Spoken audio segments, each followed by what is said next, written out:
Recording in progress.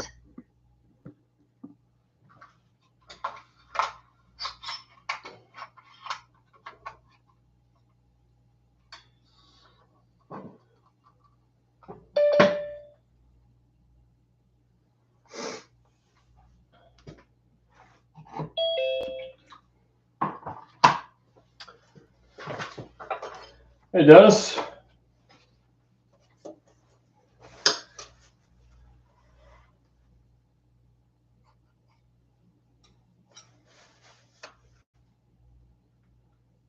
And welcome whoever it is on YouTube. Hey, welcome, Dennis. Hey, Hans, how you doing, pal? Doing fine. How are you? I'm good. Good, good. Oh, whoever it was on YouTube disappeared. It's all right.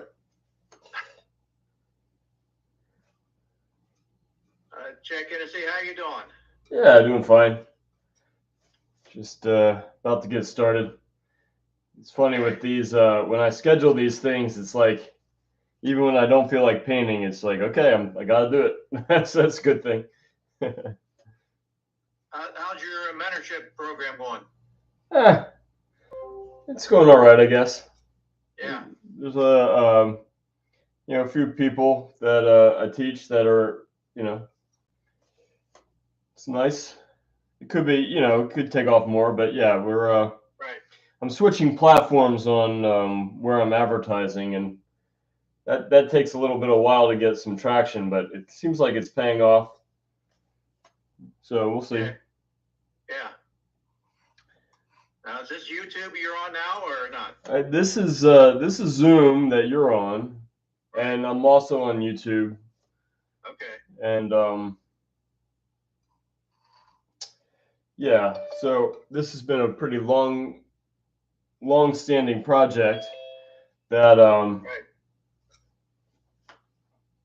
I've just been building up slowly over a long period of time, and so it's just like this has detail everywhere. It's gonna be a slow one, but I decided, last week I did the lace little sample of the corner.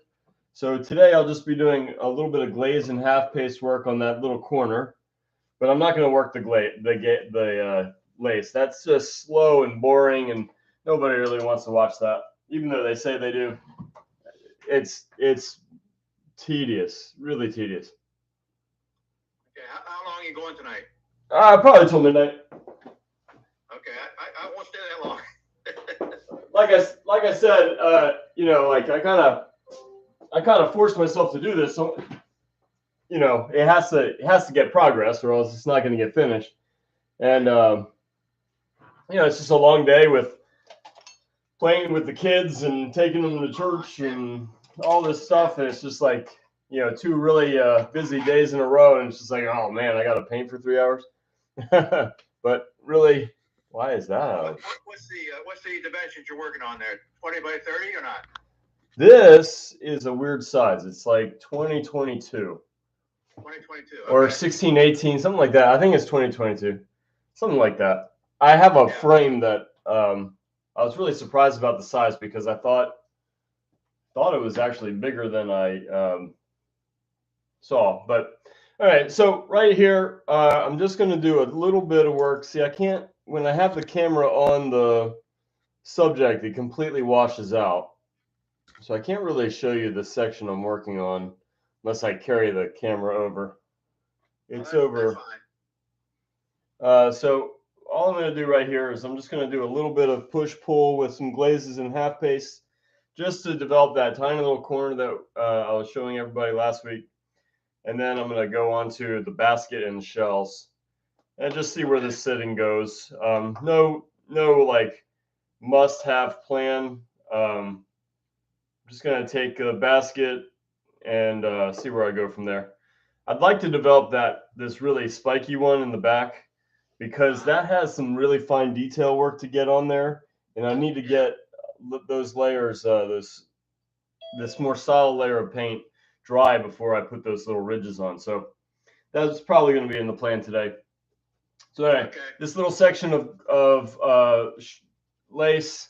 Let's see if I can get the cameras closer because all that detail stuff is a little tricky to see. And what I remember last week was that anytime I extended the arm of the cell phone too far, it started to droop on me. So I think that's as close as I can get. But I'm just going to do a tiny glaze of like a blue-gray, a little bit of brown in there. So I've got some ultramarine, I've got some black, I've got some raw umber, and I'm just going to glaze. If most people know the way I glaze is I usually way overdo it and then I scale it back with the paint rag. This is going to be a little bit more controlled, a little bit more delicate, mostly because I'm not going to wipe it back very much. So I'm going to put it on carefully. Okay. And so, just to say that, I have a preferred way that I like to glaze, but it's nice to learn all the tricks so that in special circumstances you can adapt. And so that's what I'm doing here. I'm just going to carefully put this on because I don't want to smear paint. And normally when I glaze, I just blast it in there about as carefree as I can be. It's about as fun as it gets on painting. But this is going to be a little bit more careful. So I'm going to get the cloth undulating a little bit of light and shadow. The half pastes are going to be next. They're going to bring together the light and brighten, whereas this is going to deepen and intensify the shadows. And it's really going to show that sort of waviness of the cloth. And normally I don't have to bother doing this too much. My normal procedure would be to kind of blast in this kind of flattish pattern and then do this later. But I want to do a lot of the lace without being live. I can record it and then speed it up for a more comprehensive video. But to watch it is so slow and tedious. I don't think it's very worth watching. Maybe people would disagree. I don't know, but I don't know. It's slow and tedious. Watching someone do it, so right. It's all new to me.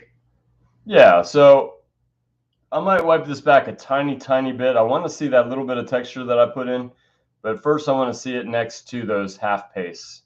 So this is a glaze. This is just a lot of medium with some transparent color. Half paste is the same procedure. It's thinned down paint, but instead of being transparent, it's opaque, and they do really sort of opposite things. This darkens and intensifies.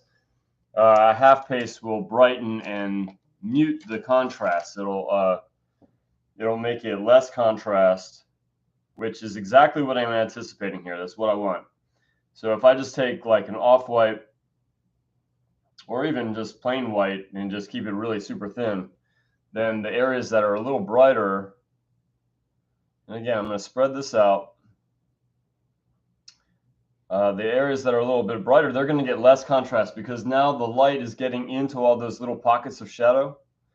So you won't see those little tracks of dark very well. They'll still be there because I put the texture in the first place, but it'll just be more subtle. So now it's going to go from low contrast bright to high contrast middle ground to low contrast dark. And now we've really seen three-dimensional form.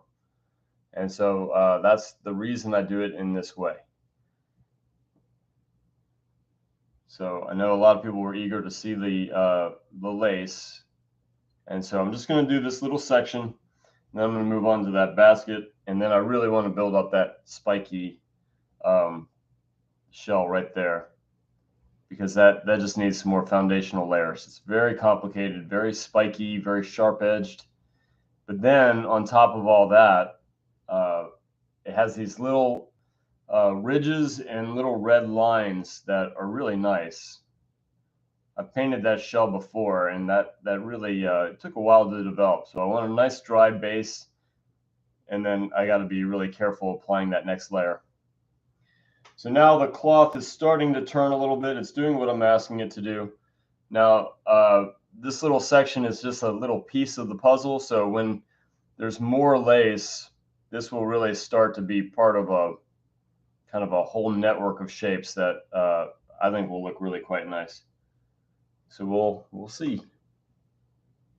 Lace, lace, and more lace. Laura, that's funny. So the other thing is on the beginning of some of these openings might be a little accent of light. And because it's a little plane that faces the lamp just a little bit. And so I might play that up just a tiny bit, give them a little oomph on the bottom of these little openings. Okay, just with careful observation, you kind of look for patterns. You look for sort of an anatomy of the cloth. What makes it tick? And so all these little textures in here hopefully are part of that squint level shape. When you squint, it's very simple. And these are just the little bits of candy that you get to at the end of a long meal. So you see this this whole thing, and hopefully it's good and it's appealing, and then draws you in to see these little nitpicky details. That's the hope, at least. So Yeah. And then, you know, the rest is execution. So we'll hope for the best. So you can see just little bit of waviness to it. And then just like anything, you put a little bit in and then you step back from it. Maybe I could fill in just a little bit more in certain areas to make them brighter and less contrast. And then they'll roll into these little shadow areas. And so I did a little bit, and then I thought maybe I could do a little bit more. And then if I do too much, that's the best part about glazes and half pastes. I can remove this back to a dry painting. The only thing I want to be really careful of is I don't want to drag this chalky paint into those holes. I want them to be dark and rich. I want it to feel like the background is through it. I want to see this table a little bit, you know, not too much. But those are all good goals. Oils anything can be undone in an oil except for really big textures. If I did big globby impastos, yeah, those are really hard to get rid of. But anything else, I might lose some time and it might be inefficient, but I could wipe out an area and I could do it all over again if I had to. So oils, you can kind of really just go for it. Will those dark areas be lightened up eventually? I don't want to lighten up the dark areas. No, I want to see those as little pockets that you see. I mean, below where you're painting now. Oh, all this? Yeah, all this is going to get filled in. Okay. With I can see it's a shadow area there. With just no, it's going to be laced together like this. Okay. And it's going to require a dreadful amount of patience and slow progress, and it's really not fun to do, and it's really not fun to watch. So I'm going to do all that with recordings, and I'll broadcast every single brushstroke I do on this painting, but not all of it has to be live. That would be so boring. I'm bored just even thinking about doing it, let alone having people watch me for hours on end. Yeah.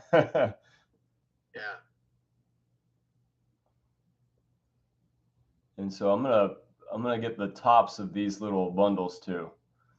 And you can just see that a lot when I get the pattern going and I get a good system, then it really becomes automatic. Like I don't really have to think. I have a system. I know where the light's coming from. I know the general spacing between the little lace holes. I know the system of, those little ticks that connect the dots. See these big open tracks? Well, they become this, right? And I've already got a little bit of practice, and I know my system. I know the anatomy of the cloth. I know how to make it turn. This undulation of the cloth here gives me a little bit of confidence that my scheme is working.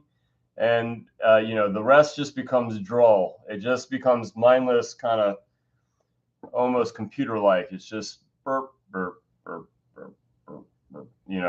I'm not really, it's not a whole lot of concentration anymore. It's just a lot of busy little brush strokes. And every once in a while, I just need to take a little break to make sure I haven't gone completely off the deep end.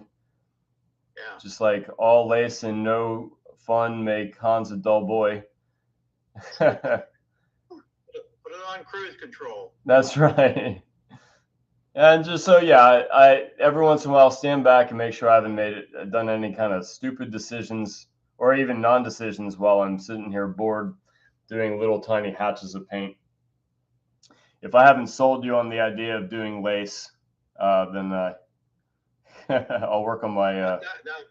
You didn't sell me anything, guys. You do whatever you want. I'll just watch. No, I'm saying that wouldn't have sold anybody to do lace.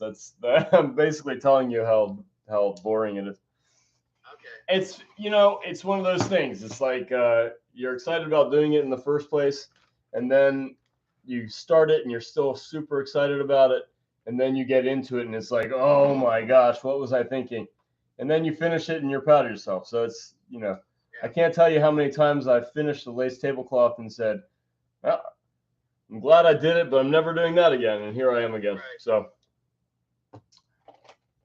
obviously I survived it the other 20 times, or I don't know how many times I've done lace tablecloth, probably about 8 times.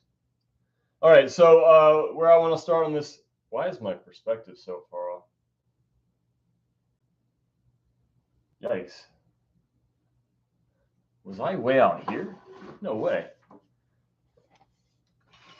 Did my setup change? All right, whatever. We'll make it work. So now I want to start with a little bit of glazes and half paste. I think I could probably go a touch darker with some of these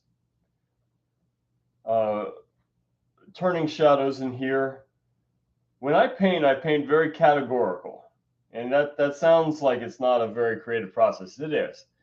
What I mean by categorical is that I want to categorize what kind of light am I seeing. To me, you could make it a lot more complicated, but I break down the sphere into 5 values. Within the light, everything's glancing except for the highlights. So those are 2 of the values right there. Glancing light and highlight. So that's in the light category. Only two values to worry about in the light category. And then there's turning shadow, reflected light, and cast shadow in the shadow. If I get those 5 values convincing, then I've got light hitting rounded form. And so I want to do that with the same color value, or same color, intensity, and direction of the light source. And if I'm consistent with that, yeah, I've really sold you the idea that this is a 3-dimensional space with a consistent light source. So that's the big mandate. And again, it sounds kind of formulaic. It's custom to each painting. So each painting is going to have slightly different takes on those same 5 values. And even some objects in and of themselves, like you might have an apple that has green patches and red patches. And, the green follows the same 5 values as the red does, except there are different values in different colors. So they'll follow the same system of warm light to cool shadows, or if you have a yellowish light, it's going to be less yellow in the shadows.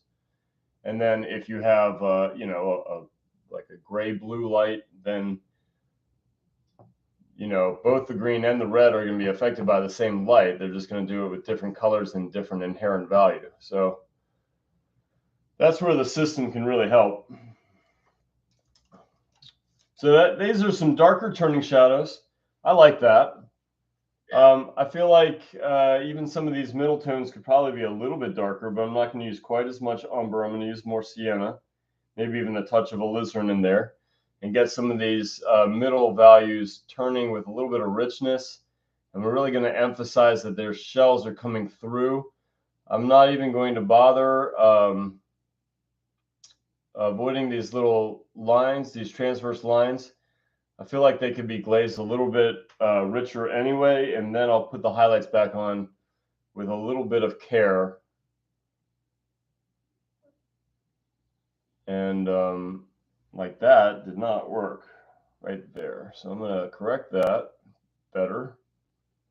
And now all my detail is going to come through. Just going to do it by adding smaller and smaller shapes from this sort of generality that I just put on there. I put on a little film that allows it to be a little bit richer and darker in the middle tone. And now my highlights are going to stand out more. Okay, now are you looking back at the model that much, or are you just concentrating on what you already have done and you want to enhance that? Well, it's a little bit of both, but I'm not really changing the drawing right now. I'm just enhancing the turns. But are you trying to make it look exactly like what you see on your left, or you're emphasizing some areas that you like? And well, right now all I'm doing is modifying the drawing that I already have.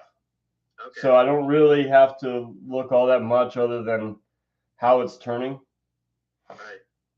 So it's really just quick glances, but I will when I want to change some of the drawing. I want to change some of the drawing up here, because really the thickness of the weave ought to be thickest right here. This is where it's closest to me, right in this section right here. So that ought to recede just a little bit. And I want to be able to quickly compare this slightly bigger than that, this slightly bigger than that, this slightly bigger than that. Right. And it should just be right there on the first impression, because that's really where you get your viewer or not. Like, did they instantly like it on the first impression, or didn't they? Anything from there gets justified. So if the viewer liked it on their first impression, whatever they see next is going to support the idea that they like it. I mean, there's probably some minor exceptions, but I think that's generally true. And then same thing if they don't like it. If the viewer instantly gets just, I don't know, that feeling that they don't like it, it's really hard to convince them that they don't. So if the first impression really is just, there's just something really distracting about it, or something that seems inherently wrong, whatever they see next is going to justify that feeling.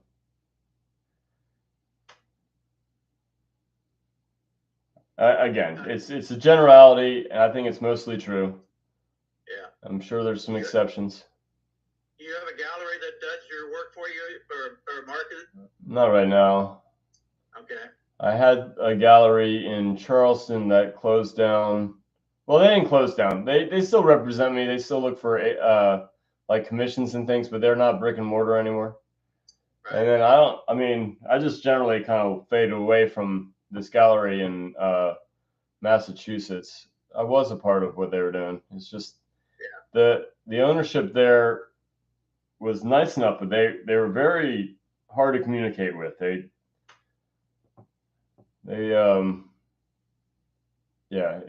just got to be more time consuming than it was worth to try to get them to respond to just basic questions like, what paintings do they want? What are they going to send back?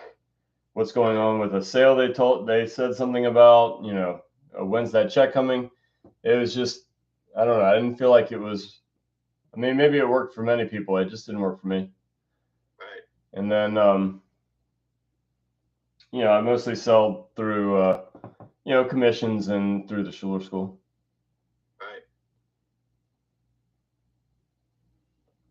So right now I'm coming in with a half paste for reflected light. I'm doing it a little picky because I'm not exactly sure I like what's going on with that. Is that basket picking up any of the color from the shell in front? It's going to be picking up mostly light, reflected light. I could throw a little bit of color in there. I'm just kind of feeling my way through what it's doing to the basket right now. Okay. Just so I can give it a good reaction. Yeah, once I get a system down, then things go pretty fast. Except for lace tablecloth, because that's never going to be very fast. It can be relatively fast, I guess. Other than that, it's just dreadfully slow.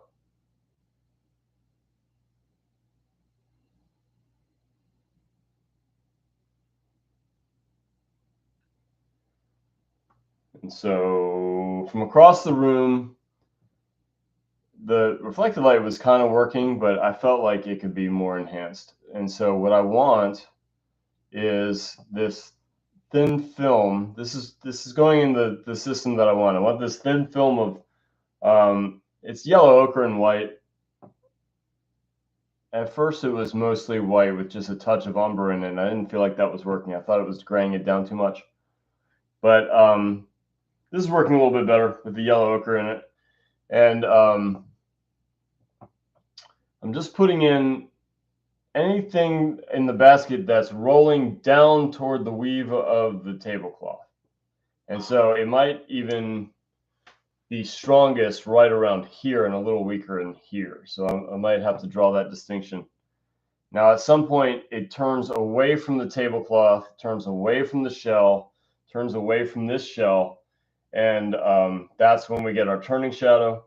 And then all this rich brown in here that I just glazed will yield to brighter and a little bit more washed out because of the bright highlight. So I think I will throw a little bit of green in here. I don't think I need to do swirly greens and pinks, but maybe. I don't know. We'll see. We'll see what happens. I'm going to take some of this. I mean, most of this has a plan, but whether or not it follows that rigidly, I would say mostly not. I usually see what the painting tells me. Okay. And, keep my eye open for things that might be nice, things that aren't working, that I need to address. And then, the painting will tell me. Yeah. How's the video on YouTube? Yeah, let's seeing what. Okay. So this is a little abrupt right in here. We'll see. Like usual, I will see something that might not be working and then keep moving forward. I'll just keep my eye on that section, on how much it jumps right here. The reason I do it that way is because sometimes as I fill in more information, the problem isn't a problem anymore. Sometimes your eye just remembers the old system so much that the new looks a little jarring, but then it kind of mellows in your mind. Sometimes it's just missing that next element that I'm going to add before I judge it too much, and then it might work better than I thought. And then the third thing is just, even if I don't like it, still after I add more stuff, then at least I'll have more contextual information to get it right. So I'll get the fix better. I'll get the adjustment better when I get this extra information. So I'm going to put a pin in that. That dark area looks realistic. It's like where somebody kicked the basket or something, or got a little dent. Well, these little transverse lines are casting shadows. So it's turning. It's really dark in here, but then these transverse lines cast extra shadows. So because they're closer, like this is turning, but this is like right on the basket where it's casting a shadow. In here, it's getting lit from underneath by the shell and from the tablecloth. So that's why there's no real cast shadows in here. There is in the breaks between the basket weave, and I need to reinforce some of these. But like I said, I feel like that needs more, but I want to keep moving forward because I'll get more information to get it exactly what I want if I keep working more areas. So that's already, that's already in my mind's eye. I'm just yet to get to it. And then the bottom of the light source for the reflected light here is coming from the shells, which are pretty far away and, maybe not as bright as the table. So this reflected light is not going to be as bright here. And now the angle changed, so where all these little transverse lines start getting lit from the side instead of from the bottom. And again, it's not like I have to follow this rigidly. I just want that first impression to make sense. Okay. All right, so I'm going to add a little bit of green and a little bit more brightness into here. And I'm going to get a little influence of the shell with just a little bit more color and brightness. And we'll see what that happens. We'll see what happens after that. So just like before over here, if these shells are lighting these little transverse lines, that's exactly what's happening here. That's that direction, intensity, and color of the light. The intensity is low and maybe the color is a little bit green. And the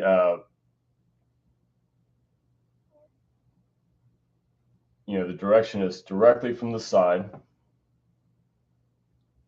And that's the story of this secondary light source, this reflected light.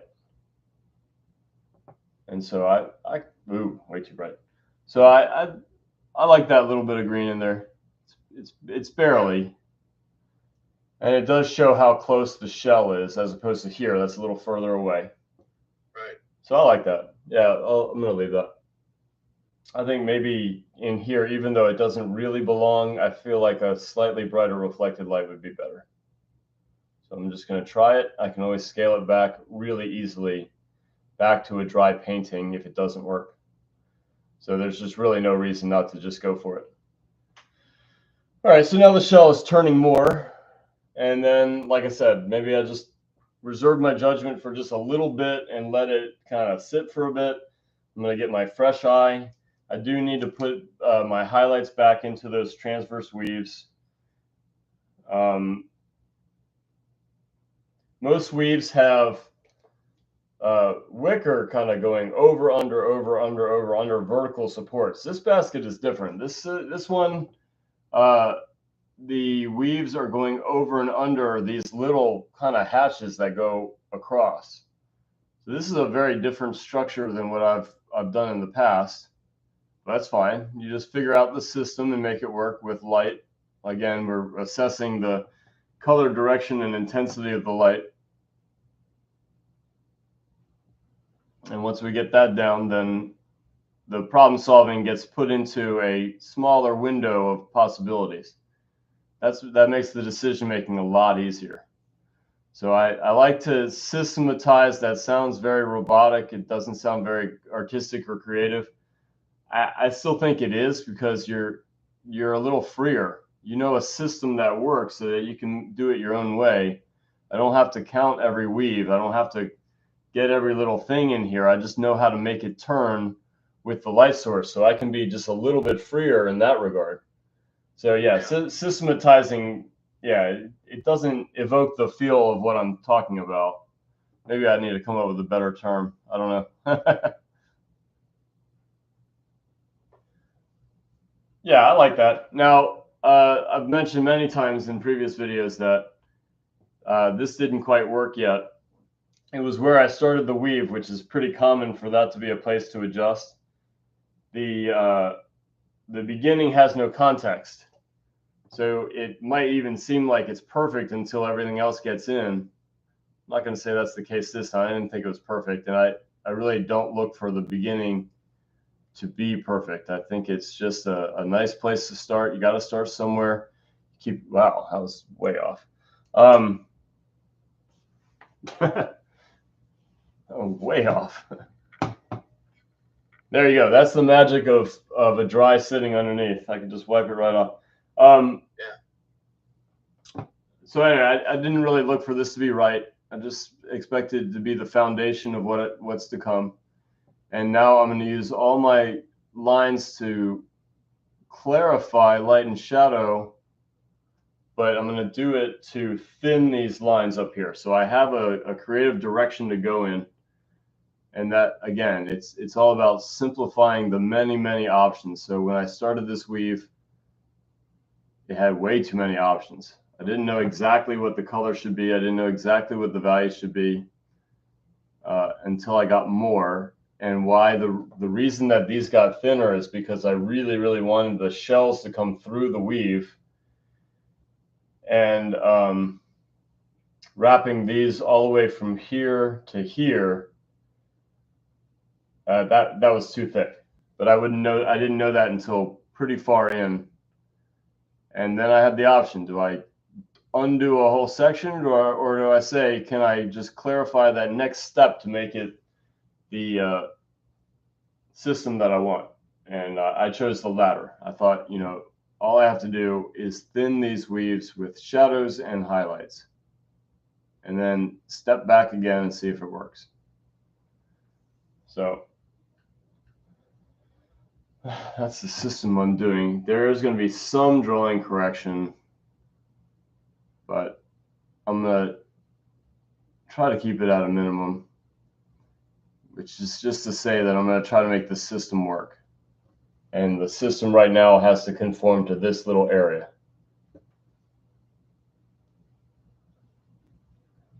All right. So right now I'm just doing glazes. I'm going to get into opaque paint where I'll be really changing things. But for right now, glazing is the best way of just keeping it very correctable. I can just wipe off whatever doesn't work. And so that's my first course. So I'm going to put in those little shadow values. I'm going to let some run together. I might even take some of the background and thin from the background too. But now I want to add a little bit of highlights. And that'll be another piece of the puzzle. So even if something isn't quite working yet, I still haven't added all the elements that I want to. So there's just really no reason to react yet. And there's no reason to try to perfect any one area. I'm going to keep moving and hopefully get exactly what I want with adding that next step. And if it doesn't work, then fine. I come in with opaque paint and I do another round of problem solving. But when it's a dry painting and, you know, like this is a glaze, I can just wipe that right off. This half paste, these highlights, I can wipe them off too, but they'll give a cloudiness that I really don't want. And so that's why the glazes were first. And now the opaque stuff is second. And so through highlights and shadows, I can trim these lines just a little bit.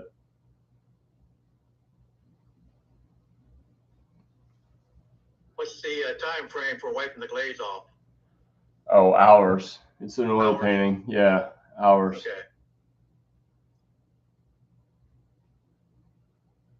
In acrylic, that would be minutes. Not even sometimes, if it's really thin. In oils, yeah, you get hours.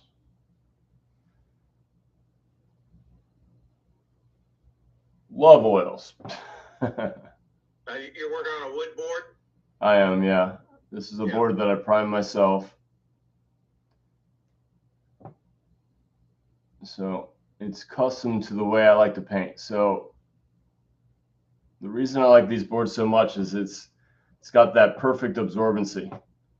I mean, not anymore, because once it's filled with paint, now you're painting on paint, which is kind of low absorbency. But that first sitting is spectacular. It's, you know, it's got just the right absorbency. So those first layers of oils can be blasted on there and absorbed in, and then you put that second layer of paint on top of it really easily. You're not swimming in paint and oils, and it's not so absorbent that it's just eating all the life out of your paint. It's medium density fiberboard with natural gesso, and what I mean by natural gesso is rabbit skin glue and calcium carbonate. Okay. Not what, stores kind of absconded with the word gesso. Doesn't really mean what it used to mean. Acrylic doesn't do quite the same thing. So I don't know. I'm not saying it's a bad product. I'm just saying I like this better. That's what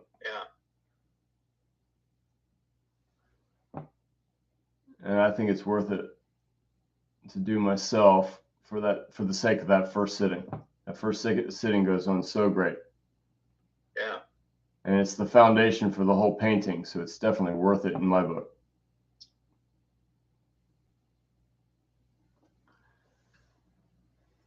All right, so these are getting slightly thinner. And then again, I have to step back. So this one in particular needs to thin down. I know just what to do because now I've got more tools to problem solve with. I'm gonna take the shadow. I'm gonna trim the line from this side and make it taper from thinner up top to a little bit wider here, not bolder, a little bit wider, and then taper a little bit more to the bottom. And I could expand these, but I really don't want to lose my shells in between. I might even enhance those. So, like I said, the third course of action is to take the background, and I can trim it even further by creating little gaps. And I can loosely follow what's there unless I need to problem solve. If I need to problem solve, then I'll add whatever I feel like adding to make it work. And plug it into that system of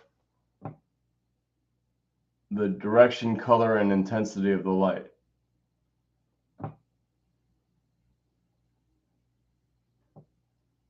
So I kind of know categorically what my range for highlights are, what my range for glancing light is, from lighter near the highlight to darker near the shadow, and my range for turning shadows. Reflected lights are a bit of a wild card, but then cast shadows I know my system for.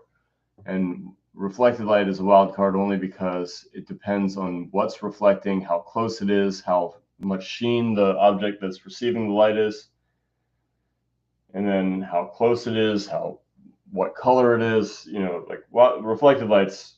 Yeah, there's a lot of factors. So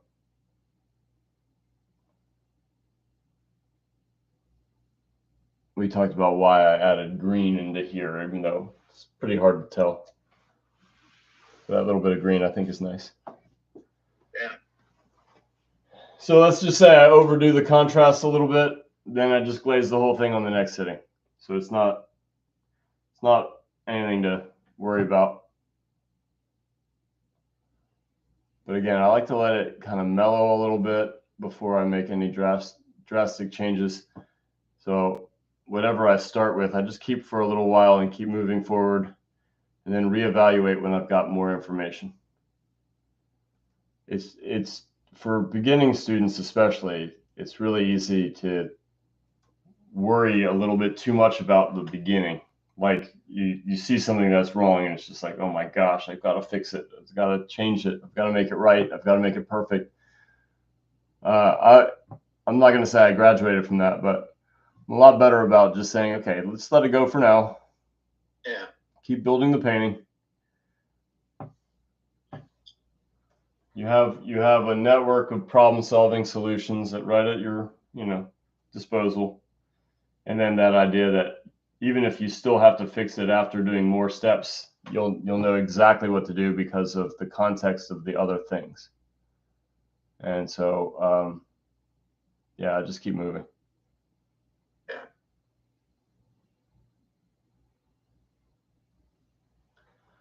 All right, so that's working better. These are getting thinner. The brightness yields to a rich brown that yields to a warm, like kind of a relatively cooler dark, and then that reflected light. So I've got my system. These are cast shadows. right here. They might be a little bit bold. So again, I could just wait, or I could just, now that I've got enough information, I could just tap at the edges and it'll lift up that paint ever so slightly. That's my first recourse. I think that already helped because that just mopped up some of the paint. Yeah. All right, Hans, it looks good. I'm gonna have to leave you now. All right. Well, thanks for joining. Okay. Have a good evening. You too. Okay. I'm not missing any of your emails, am I? No. Okay. I worry about that because sometimes I don't get to your emails. I look back on missed emails like, oh, darn, I didn't. Okay. Take care. You too. Yeah, it's turning. Hi, Hans. It's doing it. Hey, Liz. I didn't have to let you in. No, I've been in for a while. Really? Under a different phone? No, I'm on the same phone, but I'm in a different location. Oh. Usually before I says. was on my computer. It usually now says I'm on Liz's phone. It doesn't say Liz's phone? Well, maybe it does. I don't know. But anyway, the basket looks so realistic. It's coming. I'm gonna get all these little braids in here. I feel like this curve is too much right here, so I'll trim that up a little bit. This outer weave has a lot of little braids. I'm just kind of deciding whether I want to do that or not. The little throw my brush anywhere, right? The little cleats here, they're gonna have to get worked out. So I'll put those in.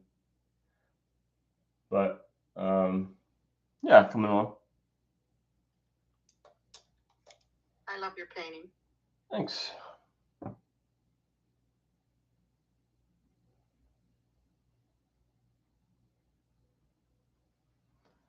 Yeah, better.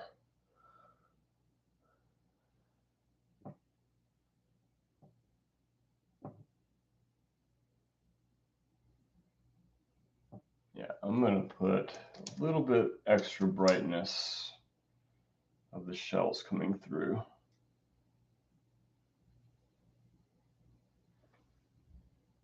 Right through here.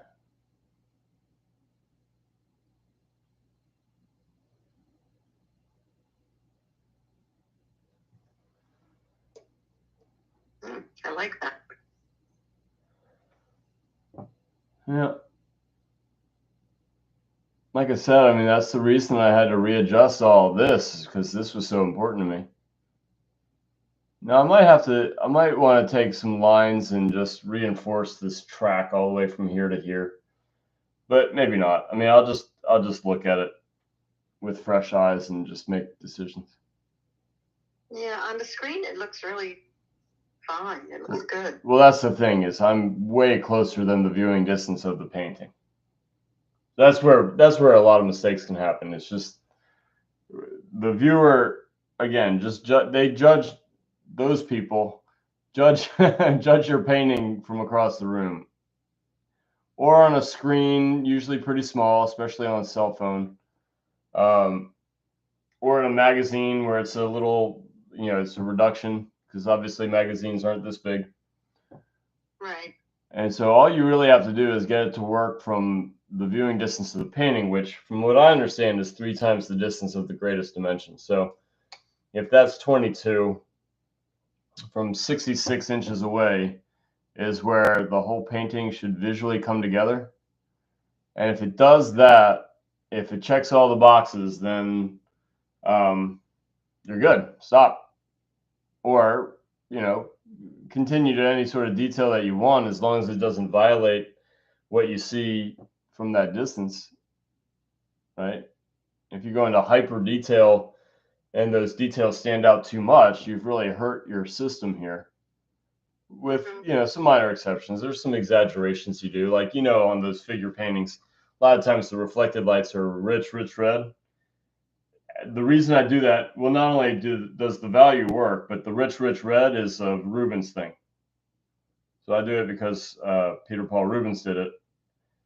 And every time, yeah. Wow. Yeah, you put red reflected light even if it didn't belong, and it looked great. So my grandmother had the attitude of if it was good enough for Rubens, it's good enough for me. And she was really insufferable about any time that you would compliment her work, she would say, "Yeah, well, it's not Rubens." I Aw. mean, with a higher voice. Yeah, of course. Of course. Yeah, you were never going to get a positive response from complimenting her work. But that was the typical one. It's not Rubens. Wow.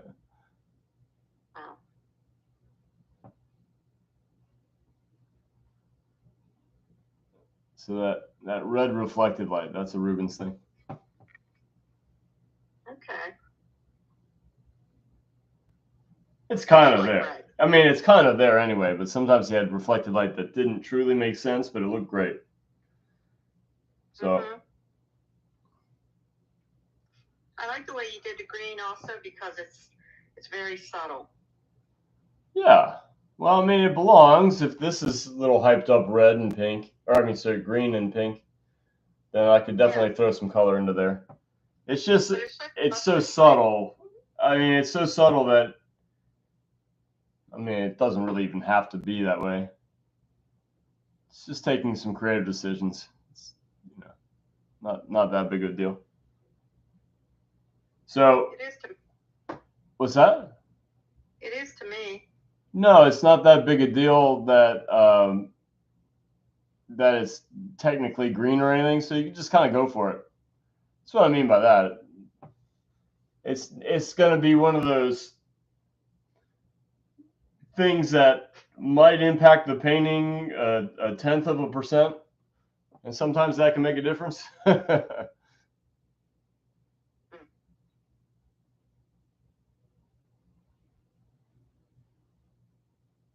So did you say you're on YouTube also right now? I am. You know, I've got Oh, 3 people watching, and I'm so grateful to good. have them.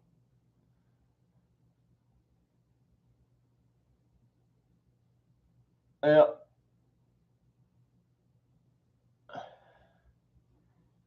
I don't announce these very well mostly because it's been a long weekend. And every once in a while I bow out of these.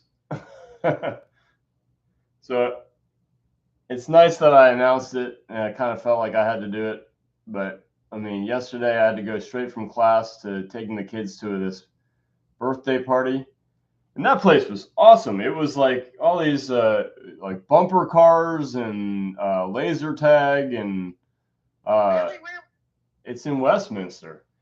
And there's what else was there? There was a bumper car, like huge bounce house thing, and glow golf, and I mean it was crazy. But it was a late, busy night, and then today was like just chock full of like 3 different areas. We had to take the boy to his appointment, and we went to church, and we went to some friends came over, like some of Hans's friends came over. It's just it's a lot, and then to paint from 9 to midnight. Yeah, that's a very full day. So as soon as like I have a head of steam getting the boys to bed, and then like Ollie really wants somebody to lay down with him to get him to sleep, which eventually I'll just have to say no, you got to do it yourself. But for right now, like I'm really enjoying having that time with Ollie because I read those books to Hans. Well, Ollie doesn't have that kind of attention span, so that's my special time with Ollie. To be able to just kind of lay there with him while he goes to sleep. But that's exhausting. That reminds you of how tired you are. Yeah. That last brush stroke was awful.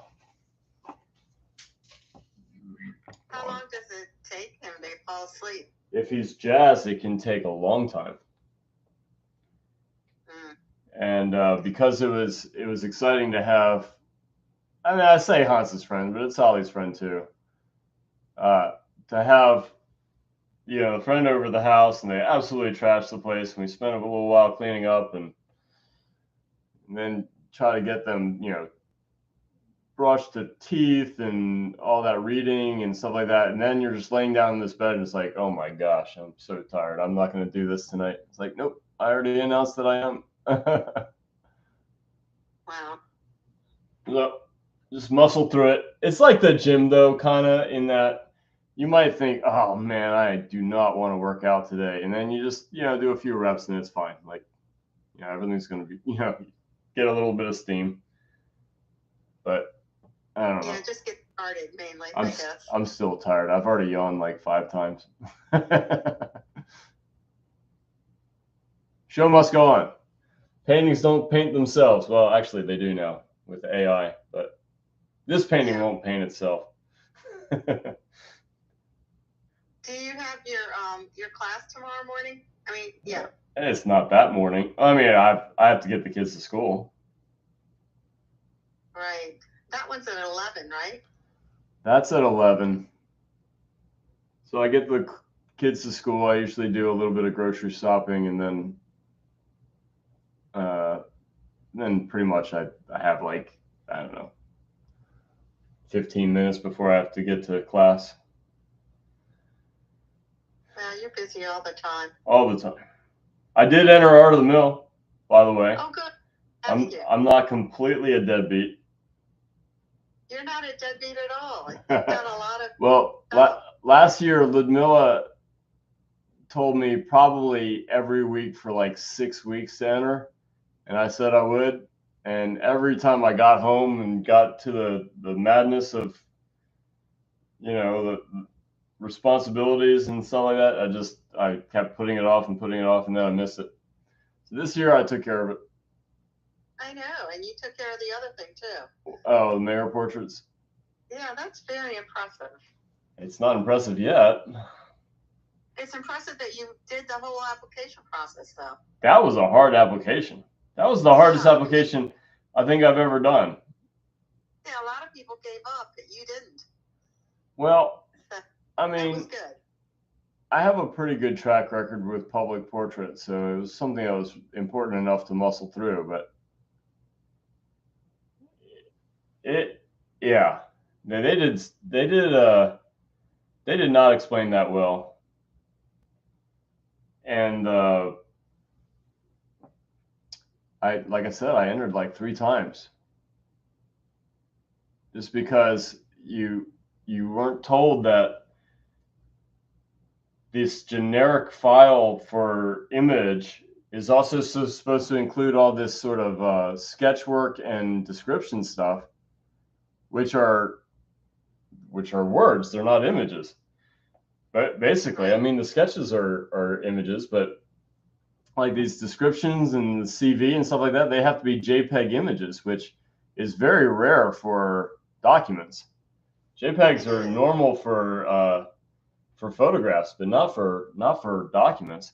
And so there'd be no real expectations that that's what they would be talking about.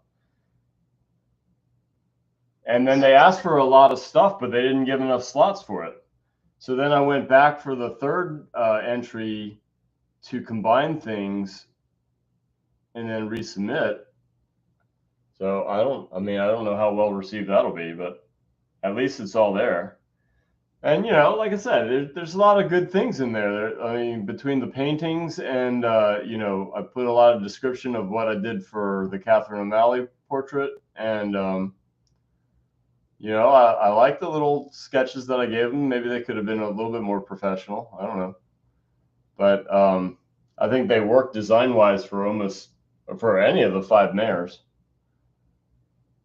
And I wanted to make sure I included 2, just in case they consider one artist for 2 of them. I can't see how one artist would do all 5.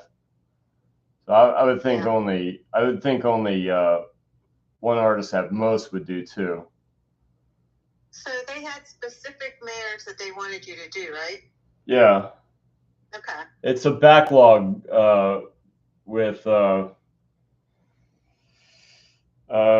Sheila Dixon, Stephanie Rawlings Blake, Catherine Pugh. Jack Young was the interim mayor between Pugh and Brandon Scott. And then the last one is Brandon Scott, the current mayor. Hmm. And yeah, it's exciting, but you never know. I mean, I wouldn't call it a low chance or a high chance. It's just we'll see what it's all in their hands now. Right, but So I just kind of wash my hands of it. yeah, I mean, the important thing is that you did your part, Yeah. and you know that's a big deal because I'm a big procrastinator myself, and that's huge. It does feel good, I bet. I don't like to consider myself a procrastinator. It's priorities, right? And priorities pop up all the time. So you can cordon off a day to enter this or submit that, but then, a kid falls down the steps or something, or is sick, or, this new deadline pops up that you have to address, or, you have to, whatever. Or, yeah, that's in or you have a bonkers weekend and you just don't feel like doing it. yeah. So I don't think I put things off unnecessarily. Well, I was talking about myself. Okay. More than you do. I am a procrastinator sometimes, Right. and things fall through the cracks, and it's not good. I was about to say I'm gonna call it for the basket for now, but I'm not going to. I'm gonna do these little connectors here. I think those would be nice to put in. It looks so real. Well, I see plenty to do. I see a lot to do, but I appreciate it. But it really does look real. It feels like you can just pick it up. Like this? No. Well, you have to make me laugh.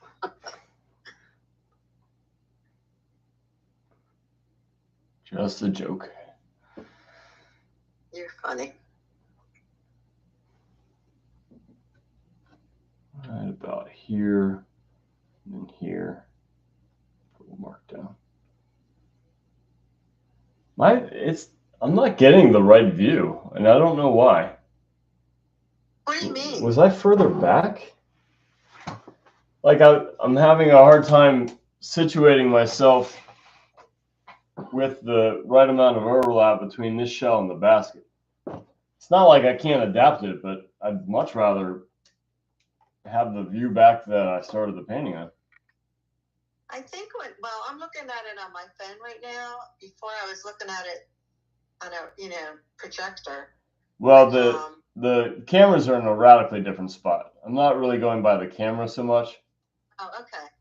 So yeah, no, I appreciate your feedback. It's just saying that the cameras I know are the cameras are in different spots. It's just Your view. my view. Yeah, and staying consistent to all this perspective. Like I said, I mean, at the end of the day, I'm not faithful to the basket or the shells or the lace tablecloth. I'm creating a painting. So this is my little adventure here that, I'm using all this for, information and a model for light and shadow and color and all that stuff. So I want the viewer to be invited into the scene with a shelf full of baskets, some on the table. It's a lace tablecloth. It's this airy background. So all that, it's nice to have a setup for it, but at the end of the day, it's my painting. So I'll shift whatever I need to shift to make it work. And I like to finish paintings without the subject matter. I mean, I'm not nearly there yet, but at the end of the painting, I like to step back and just not even in the same light. I'll bring it to a different light source and I'll just step back from it and just study it a little bit. It's like, well, what would a viewer in a gallery be seeing right now? Would it make sense to them? Does the light seem consistent? Is the anatomy of the basket making sense? Is the perspective making sense? Is it dramatic enough? Are the colors bold enough or distracting or whatever? Just all those little questions to ask yourself to see if your painting is working. Because a lot of times you can just keep comparing it to the subject matter and say, okay, it's perfect, it's great, it's wonderful. But, If it looks bad to the viewer, it looks bad to the viewer. It doesn't really matter what the subject, what the objects on the table look like from their point of view. Again, those people.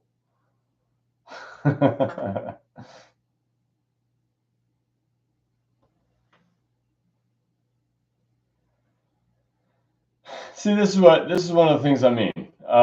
I don't think it's perspective. I think the basket is just a little uneven in that these spaces are tiny and that's huge, but this is actually further away from you than this, or than me. I can see the right-hand side of your basket. Oh, shoot. I moved the table. Now, Okay. now Well, good. so even though it'd be accurate to copy this little cleat right here where it is, Yeah. that's so far off. What happened to my basket? I wonder if one of my boys moved something. Or maybe I moved it when I shifted the tablecloth. I'm at a much different angle. Anyway, doesn't matter. So anyway, this closing down a little bit makes sense. This is where it should be broadest because that's the closest the basket gets to me, and then it starts curling away again. So this is just, the basket is a little asymmetrical. Now I'd rather not have the cleat right on that urchin shell, but that's a real minor consideration. So I'm gonna move it to a new spot.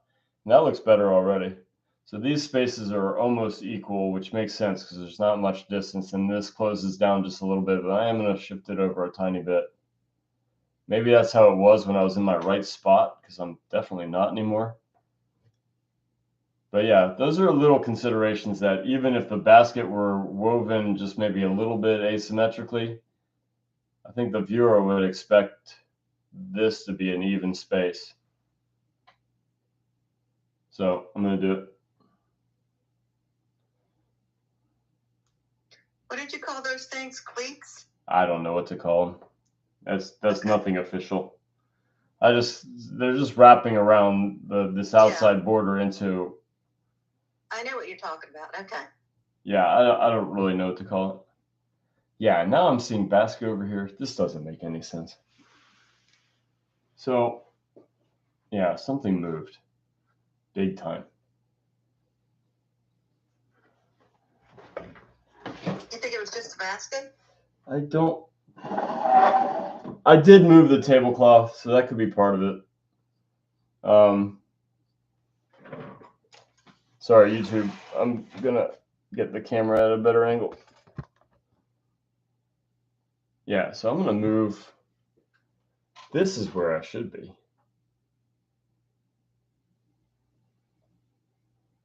Yeah. So okay. That's better. Yeah, that's better. Okay. So yeah, everything did shift, but it's not a big deal. Crazy glare now. Yikes. What if this were higher? Sorry, don't mean to give you all vertigo. Is that better? Less glare? Oh, that's my mouse stick. Yeah.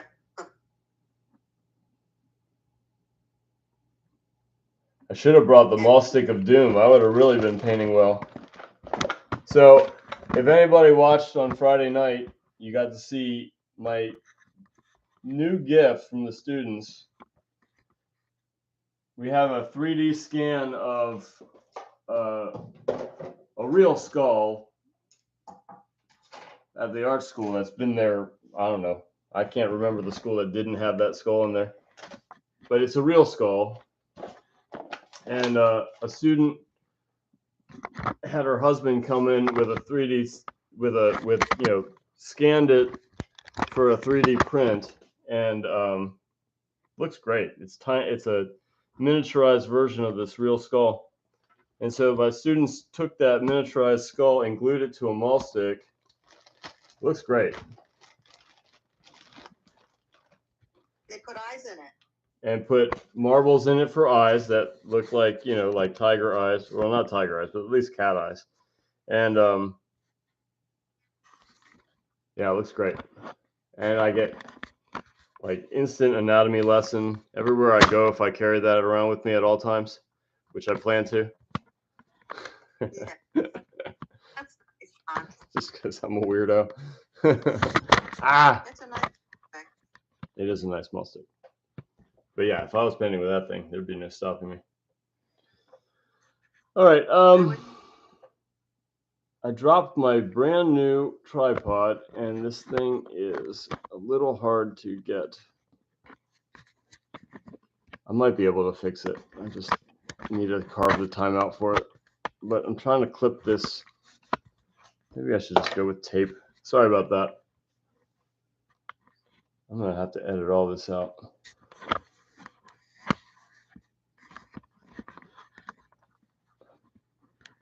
It was sitting just fine, but it had that crazy glare there. That's good enough for now. Okay, sorry about that. And Liz, you are... I'm fine. You're back.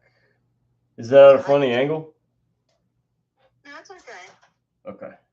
So now I've got my head position back. That's good. I don't know why it was so far off. I don't think it was my kids. They don't really go down here.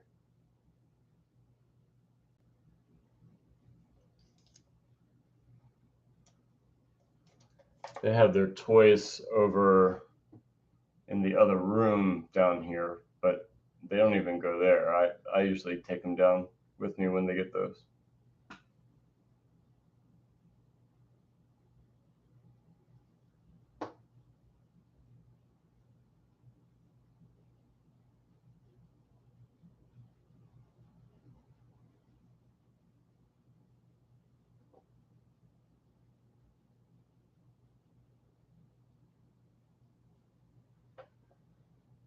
Ooh, I like that. Have a little bit of the background color, which is a little greener than what I was doing before. Yeah, that's good.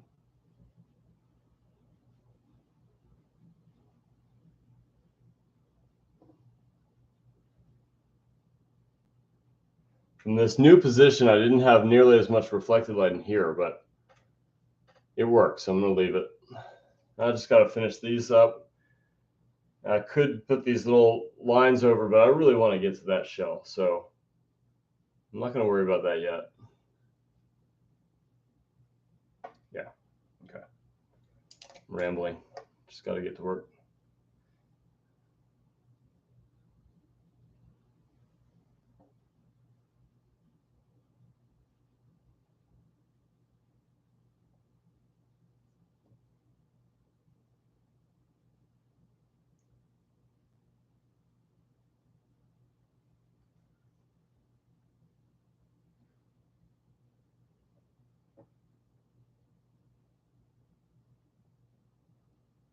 Yeah, tired today.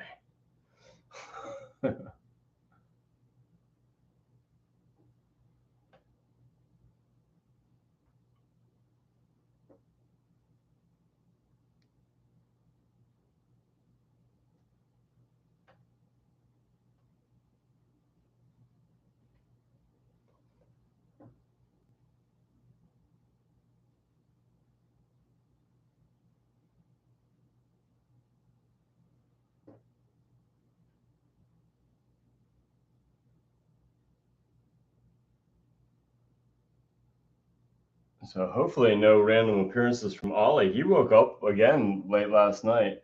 He had to be helped. So if I would have set up as I planned, you know, I want to stay consistent to Saturday nights, but I would have had a major disturbance. Took a little while to get him back to sleep. Does he have nightmares sometimes? This time wasn't nightmares. The last time was. This time was growth pains. Oh yeah, that must really hurt. He gets them a lot worse than Hans did. He gets absolutely miserable with his leg pains. Wondering if I gotta get that looked at. A lot more than Hans ever did. Yeah. I mean, it's so strange sometimes, you see kids and like, if you don't see them in a couple weeks, they're like so tall already. Yeah, both of them are growing like weeds. Yeah. But And yeah, Hans didn't wake up. I mean, maybe a few times, but wake up just screaming in pain with his legs. And it's not like every night or anything. It's just like, I don't know, every once in a while. But he'll get really uncomfortable and he'll wake up and then he needs to be given maybe like ibuprofen or something. We have some gentle remedies that we try first and then ibuprofen, but most of the time it ends in ibuprofen.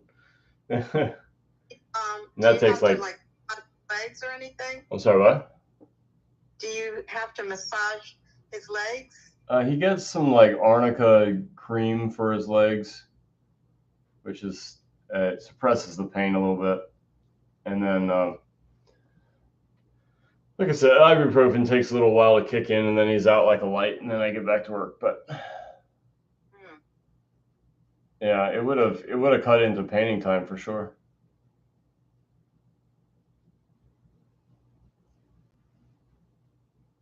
That must be uncomfortable for him. Yeah, no, I feel worse for him than me, of course. I didn't want to say it more like, oh, he disturbed my painting. No, of course. But it's a real thing, Yeah, I just don't remember it for Hans. Do you remember going through that yourself? Growing pains? No, not really.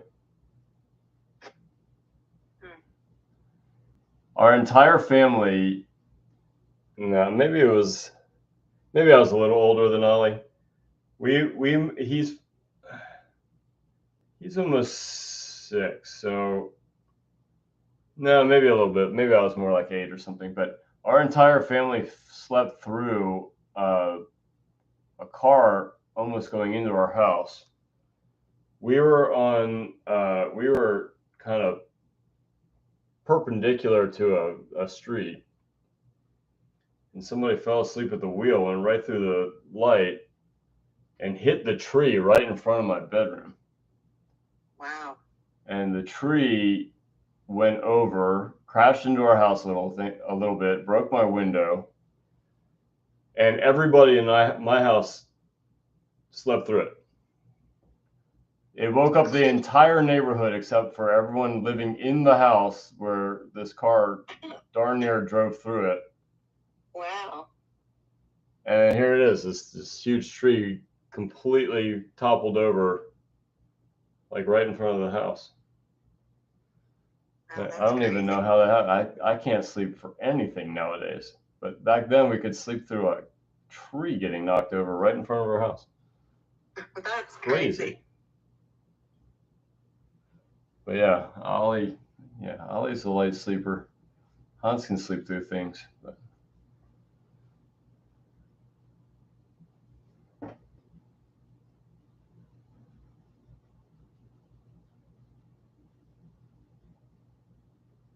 I'm not a very good sleeper. So it's just so surprising that not just me, but everybody, my dad, my mother, Andy, none of us woke up. Wow. It's a huge tree too. That's really strange.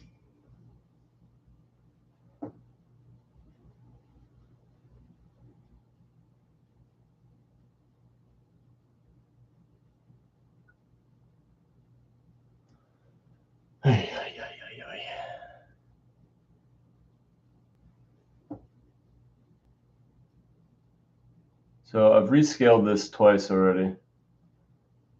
One time because I did that shift, but the other time because it grew on me. It got a little big.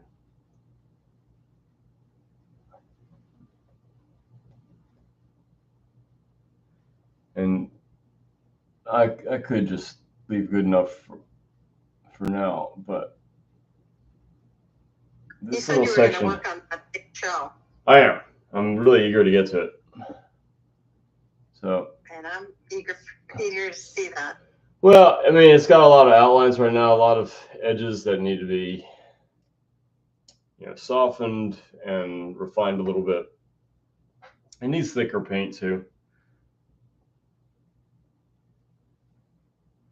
Yeah, and then there's a lot of detail work to put on here in multiple stages because I want to get the textures in there, these little ridges, and I want to make sure that the highlight distinguishes because right now I feel like this is keyed up maybe a little bit bright. But then there's these little neat red lines that go on it that would definitely need a dry painting. I would definitely want to do that on wet paint. That would be a nightmare. Mm-hmm. And I painted this basket before. It took a long time. How about the shell? Yeah, you painted that shell Oh, before. I said basket. I meant shell. No, I've never painted this basket before. That was tired talking right there. Like I said, it's a good thing I announced that I was going to do this painting today because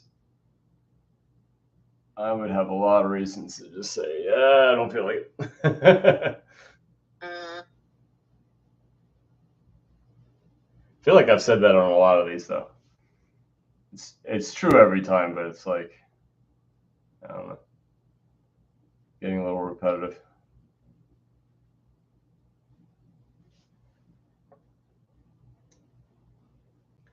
So these hold the basket rim to the rest of the weave. And then this outer weave has all these little cascading lines. Now they're going to have to conform to perspective. I don't have to get them exactly right. I don't have to get the number of weaves right. But I do have to get the perspective right. So when they're here, they're arcing downward. Right about here, they're just parallel, but at a diagonal. And then right here, they're curving inward. They're overlapping here, and they're straight on here. And if I get that system okay, then I'll have gotten the perspective. And then it's even if it looks a little bit different than how it looks in real life, then that doesn't matter. Because to the viewer, it just works. If I get that wrong, there's going to be an unease. It's just they're going to look at it and just be like, something's funny about that. Like if I got all these parallel, that would not make any sense. So I like to figure out the system of it. I like to put it into ideas of perspective.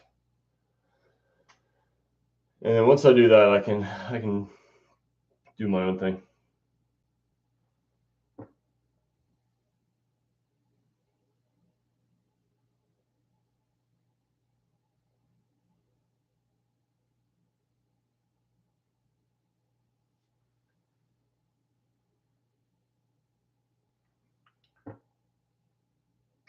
So did you say that next week is crayons? Yeah, let's do crayons. We're going to have that model, Brianna. Brianna. Is that the girl with the short hair? Short hair, yeah. Oh, yeah. Oh, that would be nice. I would definitely get Joshua back. I didn't give myself a whole lot of time last week, so I had to cast a pretty wide net. And so she got back to me, and I said, well, sorry about that. I already booked somebody, but how about we book you for next week? So we'll get Joshua back one of these times. Yeah, I figured that you would. And plus, it's probably not a good idea to have them 2 weeks in a row. I mean, unless you have to. We had Monica 2 in a row. We've done it. Yeah, but I mean, if you have if you have variety, it's nice. Also, Agree. Agreed. I think also Lindsay would probably do it. We've had Lindsay. I know. We've had Lindsay for Friday night. In the mix. Yeah, no, I agree. You know what? Yeah, it should be easy to book too. And she likes us. I mean, she likes the school, so. Well, also too is the school doesn't pay as much as I do on Friday nights. Yeah, I know. So, I mean, because I'm not trying to make any profit. I'm just trying to get a model and pay for it with the participants. So, it's a nice way of giving back, booking. Yeah. We've been having a pretty decent turnout, I think. On the Friday nights? Mm-hmm. Yeah, no, I agree. That one guy was new. What was his name again? I forgot. Max, I think. I don't know if that was it. Okay. But maybe. No, he said. It reminded me of. Remember when we were looking up Italian Renaissance masters for a 5th Ninja Turtle? Oh yeah.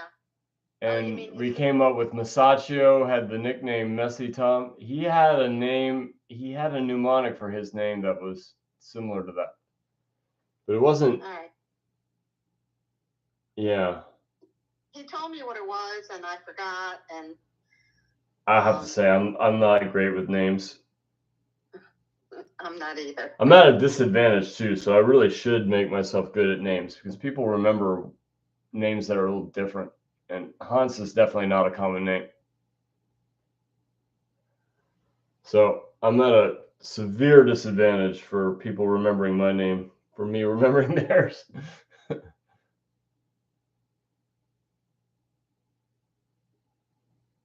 And I feel bad every time I forget. It's not that I don't care. It's just I don't know. It just doesn't sink in like other bits of information. A lot of people are bad with names, so I'm one of them too. I don't always remember. Who's that? Lu Jing. Oh, good. All right, I should really stop working on the basket for now. Although all these little transverse lines, they're going to take a lot of time too. Just really want to work on this. Okay, stop yawning now. Yeah. You're gonna make us yawn. Ha Success. It's very contagious. Hi, Hans. Hey, Lu Jing. How are you? How do you shake Liz? Hi, Liz.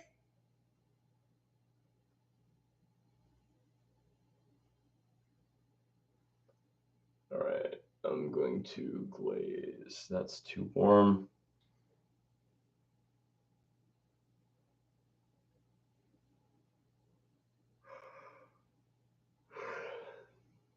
I'm not gonna make it.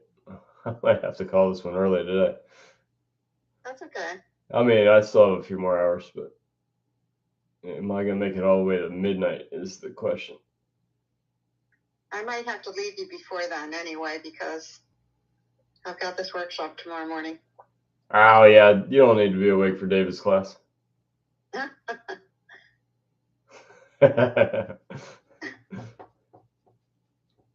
Jennifer's here too. Oh yeah? Yeah. I mean, not in my room, but for the Yeah, workshop. in your workshop, yeah. All right, so this is getting a little darker than the shell is going to end up being, but I'm going to have smaller, more specific places get the highlight. And so if I can just generally get it darker, it's going to integrate it just a little bit more, and then the highlights become more special. So that's the purpose of doing this. Are you glazing, Hans? Yeah, I'm glazing. Okay. And I was carefully avoiding some of the brighter areas, but I don't need to do that. I'll just come in brighter. So I like what glazes do for the highlights. I already mentioned that, but also it just kind of brings it together. It gives it an integrity. Made that really bright, but Oh, I yeah. think that needs more paint anyway. So I don't know how important that is, but.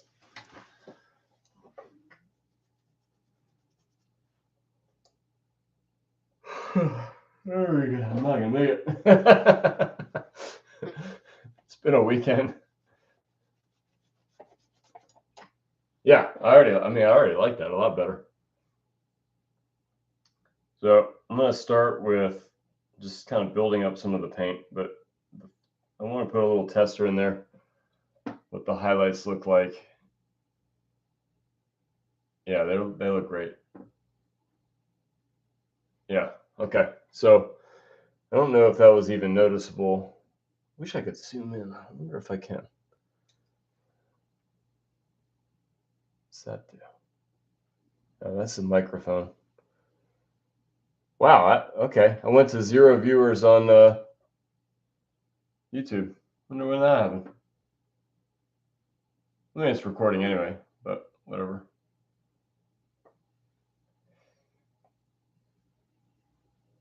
Maybe they heard me yawning so much. All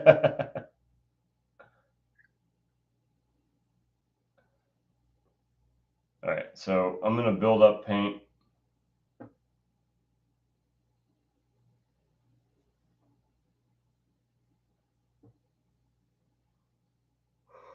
Hour and a half. Yikes.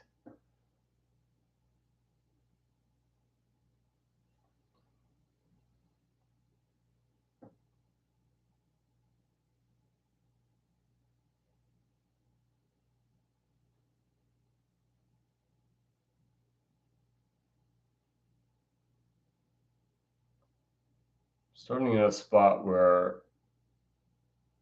I can get away with a lot and wipe it back if I have to.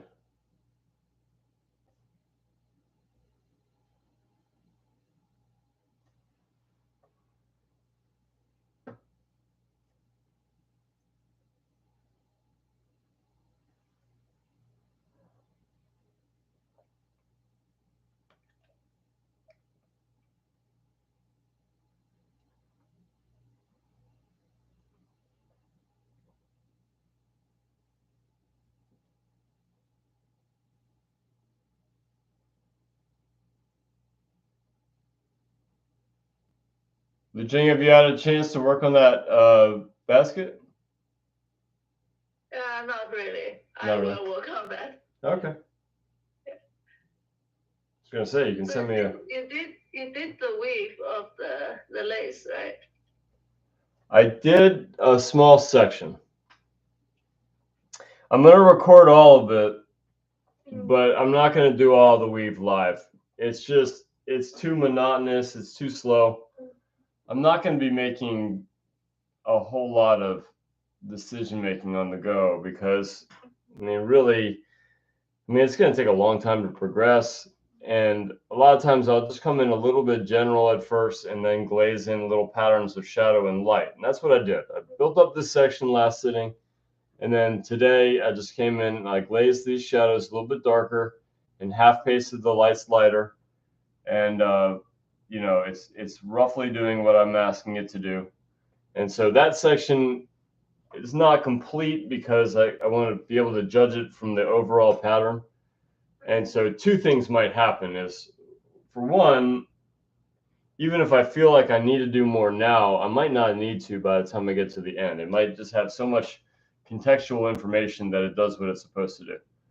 But for two, I really don't know how much further I need to take it until that's in there. So two reasons why this is tentatively done for now. And yeah, I'm just going to leave it. So I'm seeing something I didn't see before. It's almost like my half paste is almost beating up. That's strange. And parts of this can be brighter anyway.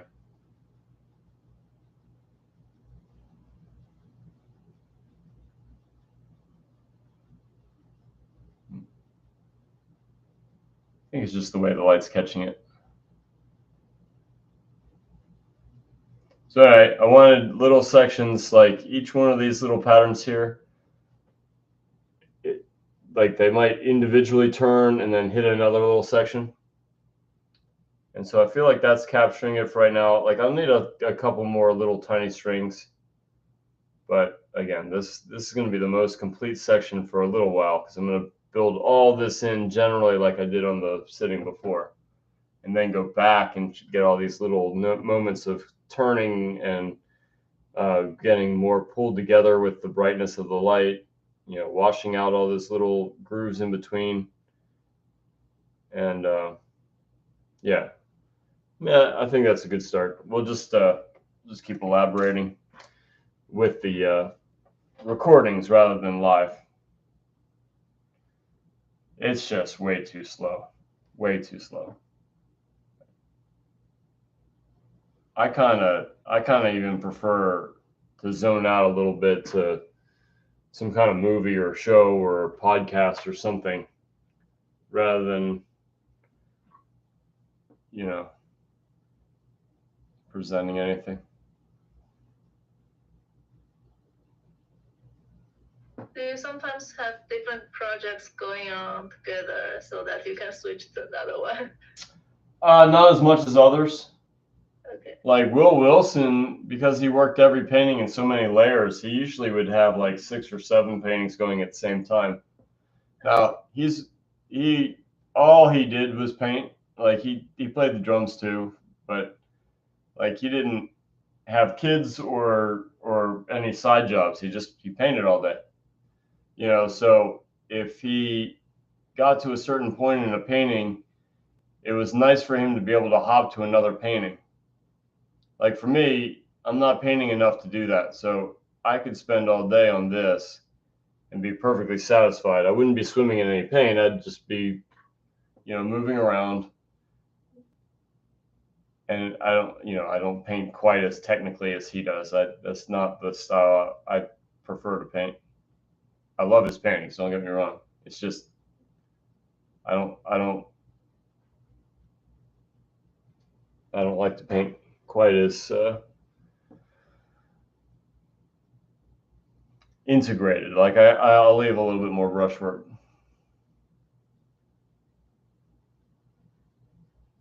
Love his paintings though. Yeah, I really like the composition of this one. Thanks. Yeah.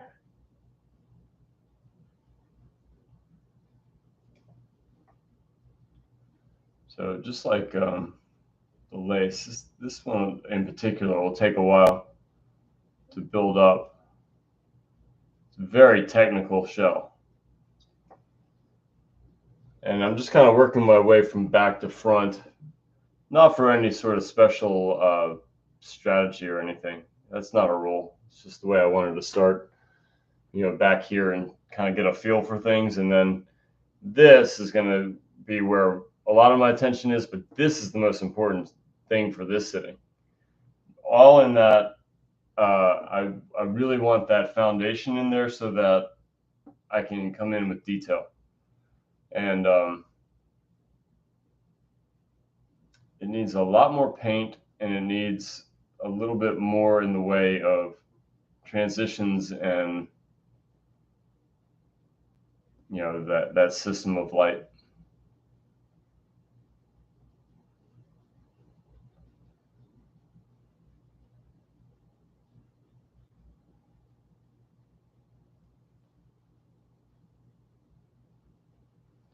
So one little strategy I can use on this that I might specifically do is to put it in bold again and then glaze it again, and then build up the highlights even smaller on the next sitting. Okay.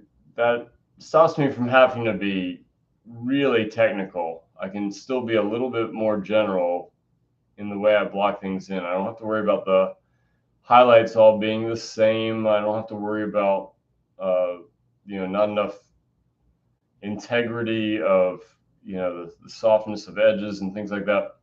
I do need a softness, but I don't have to get it perfect. because the glaze will pull it together just a little bit.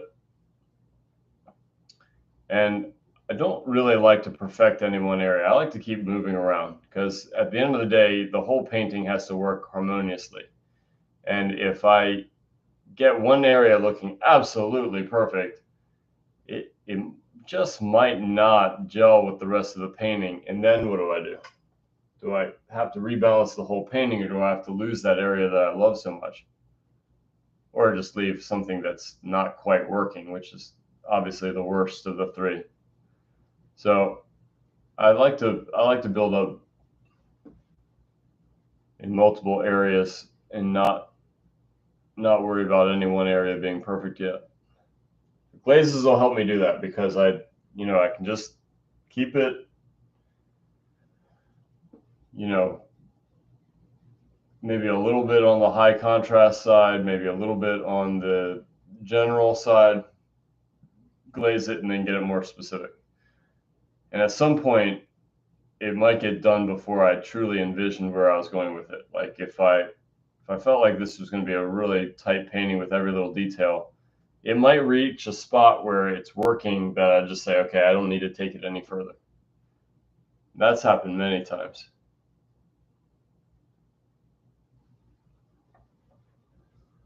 You can see how well this stuff is reading. It wouldn't have read on the painting before I glazed. Well, I might have, but I don't think so. And so it'll do that on the next sitting too. Especially if I key this all up a little bit too bright. If I key it up too bright, that's no big deal.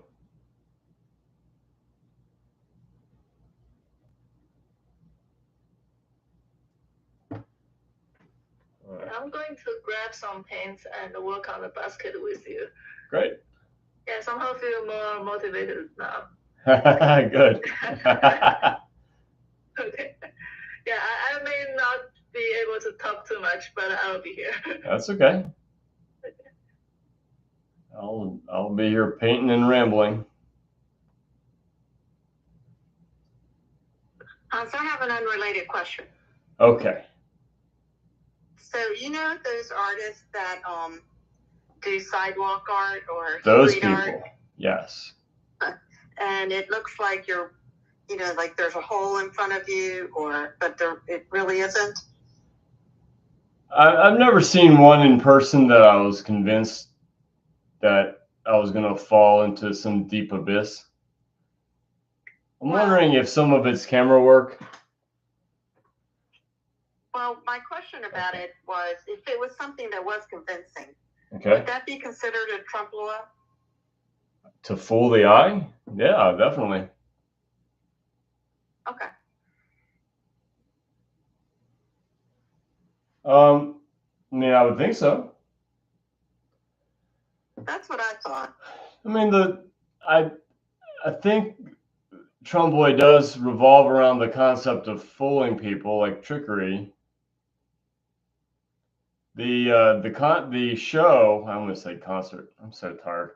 The show that we went to many years ago was called Deceptions and Illusions, and it was a whole show of trompe l'oeil paintings and sculpture.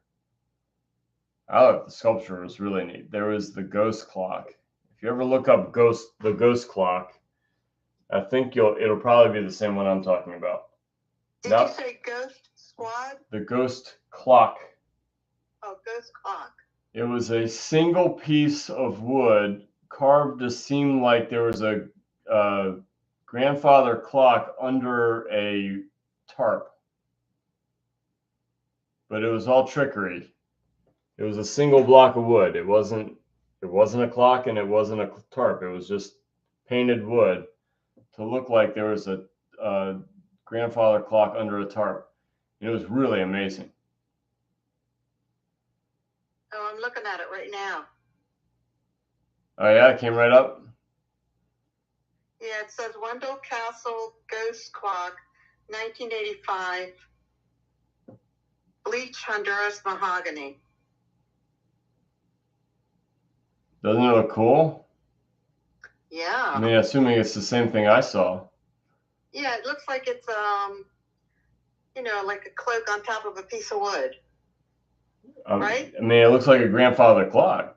Yeah, like a grandfather clock that's covered with a tarp kind of a thing. Yeah. And you can see the shadow, the color of the clock underneath it, where it's darker on the cloth. Yeah, it looks very convincing.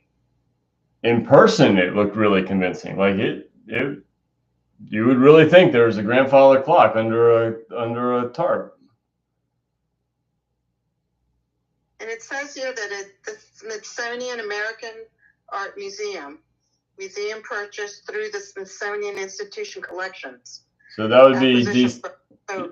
Yeah, that'd be DC. Yeah, so you can go see it, or I can go see it. Well, I saw it in that show in Deceptions and Illusion. We have the book to it.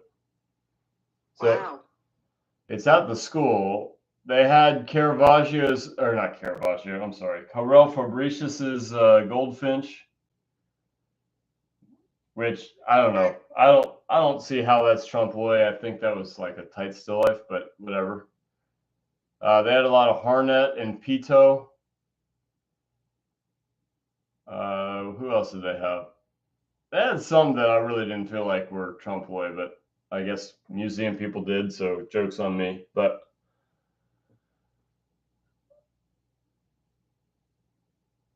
I don't know. I think there's a real fine line in trompe l'oeil. What's that?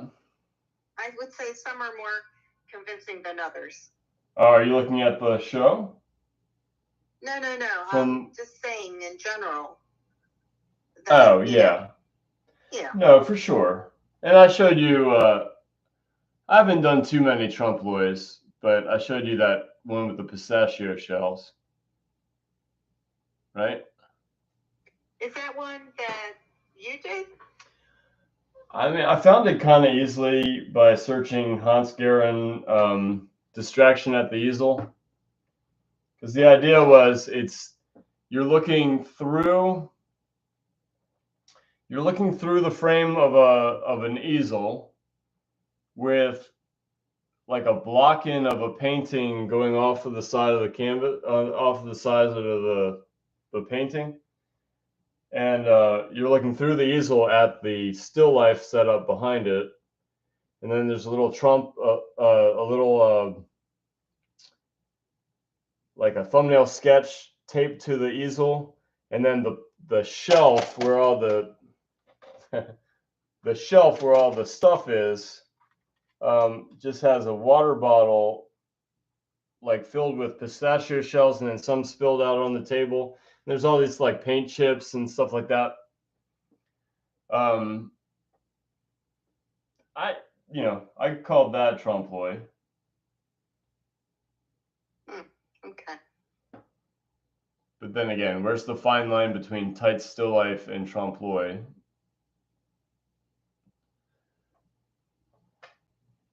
You did show that. I did. It's a super old painting. I liked it though. I still like it.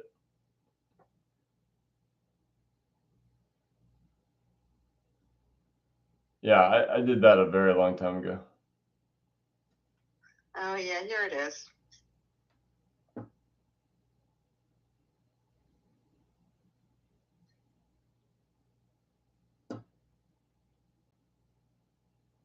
I don't know. I thought it was clever. Very. And the whole painting was born on the idea that I stopped painting and I was chewing on pistachios. And then they piled up on the easel. I was like, I'm going to paint that. Beth thought I was crazy. Really? It's like, Wow. what? You're going to paint discarded pistachio shells on a easel? But then I did a little sketch and then, she got excited about it. Clever. Yeah, it was a fun one. Took a long time. I mean, back then, maybe I was graduated by then. I don't even know. If there's any sort of date there, it'd probably be around, I don't know, 05, 04. Let me see what it says. Distraction at the easel. And I don't see any date on here. Yeah, I don't like to date my work.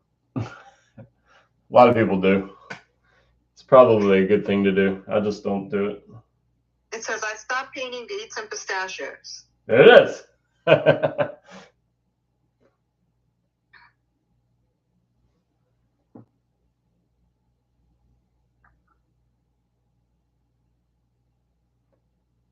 But you know what I really like about that painting? I like the little thumbnail sketch a lot.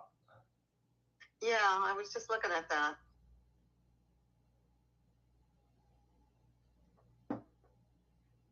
Yeah, wow, that's so clever. That is a very old painting. Did you sell that? Yeah, a long time ago. Wow. I think, maybe I'm wrong about this, but I think maybe my Uncle Joel bought it. My dad's brother. Wow, that's cool. It's possible. Could just be long enough ago that I'm just not remembering it right. I do that a lot. I hope I don't come off as a liar, because the memories that I have sometimes aren't as accurate as I thought they were. I guess that'd probably be for everybody. It is. That's why,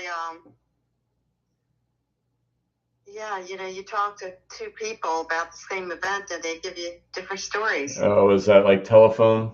Is that it? Where like you tell somebody something and they tell it to somebody else and they tell it to somebody else and they tell it to somebody else. And by the time it gets to the last person, it's a totally different story. Yeah, but even just, let's say, for example, you're reporting something to the police and two people are reporting the story and they might be different, Right, and they probably picked up on different things. Yeah. Like 2 different things could be important to people different. Yeah, I know what you mean. It's like Malika when she came into the studio one time and she thought she lost her paint chest or something, and she said it's red, and I'm not even sure it was red now that I can't remember, but it wasn't. It was a different color. It was blue, but she didn't even remember. So yeah, it's funny.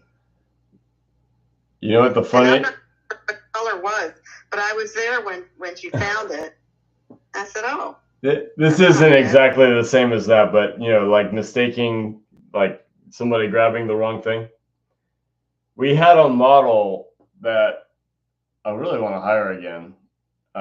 His name is Mike. He posed, and then somebody mistaked his bag for theirs and left.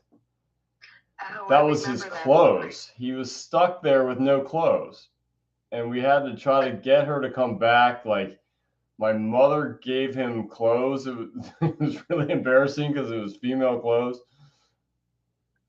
It was ridiculous. I think it was a robe. It was a really kind of girly robe. Oh, that's so funny. He took it in stride. He didn't he didn't get visibly mad at anybody. So how long did he have to wait till she brought it back? It was hours. It was like 3 or 4 hours.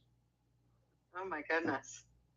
Maybe I'm mistaken, remembering it a little funny, but yeah, I remember it taking a long time of scrambling, trying to get her back and this student. One of those crazy stories. Mm-hmm. We have a lot of them at this school. It's a weird place. It's such an interesting place.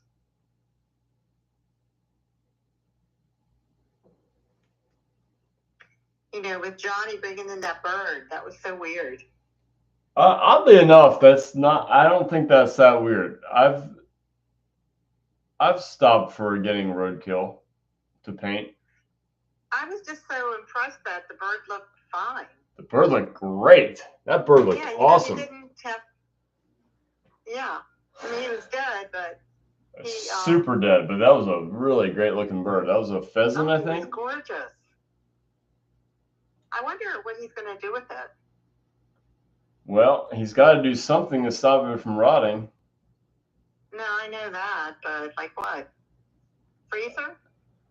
Yeah, I guess. Or just get enough photos and just bring it out for the vultures. I don't know.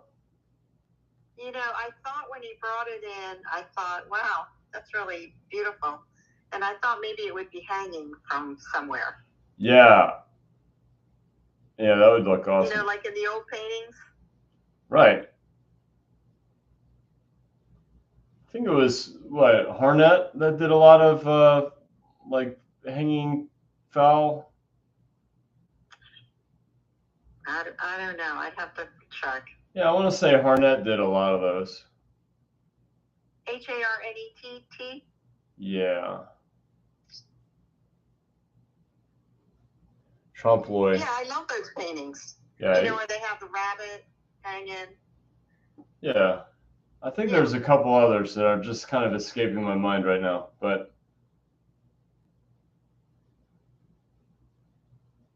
I mean, it was a real popular subject, so you could find a lot of them in the old masters, but I'm trying to think of ones that are particularly known for it. Maybe Van Aelst, Aeelst.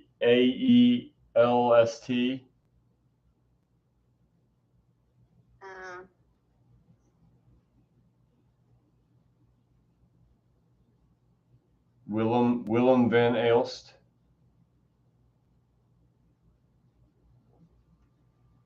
I'm looking up Harnett first. Yeah, Harnett's great. William Harnett, Artworks. Yeah, a lot of trompe-l'oeil. Oh, But I think he did some game. He does have a lot of that. Yeah, he's more known for the trompe-l'oeils. Oh, here's one. It's got a dead chicken hanging by a foot. Do you know what my grandmother was called for a while? No. Dead Duck Dietrich. Really? She painted a lot of those dead ducks, dead fowl. So what did she do? Were they real? Yeah, she would hang them up. She'd paint them. We have a duck in my house from her. Wow. It's a good one.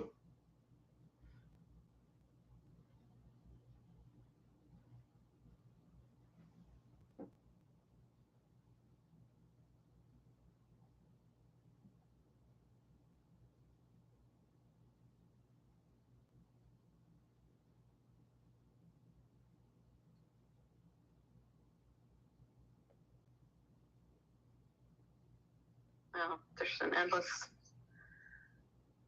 amount of stuff I would love to learn about art. Yeah. We've been doing it and teaching it and observing it for 20-something years. You get to get a lot of this stuff getting jammed into your brain. Mm-hmm.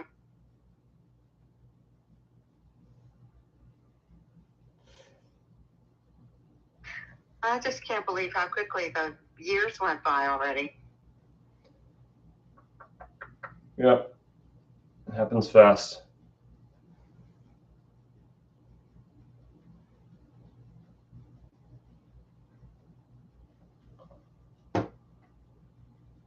I'm so glad I go full time though.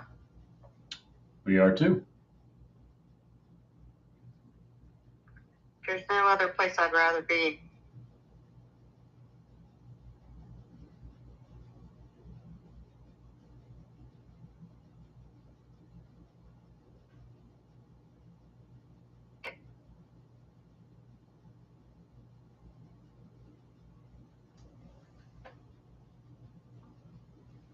So this is starting to get some modeling in it.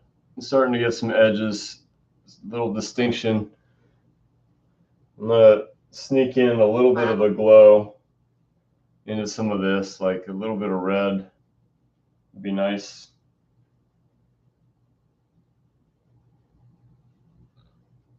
or a little yellow maybe, just to keep it a little varied.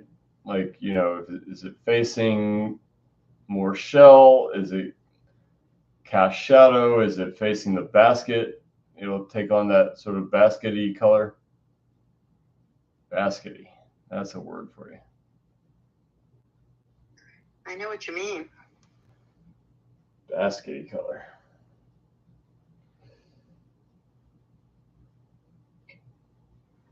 It's like a cross between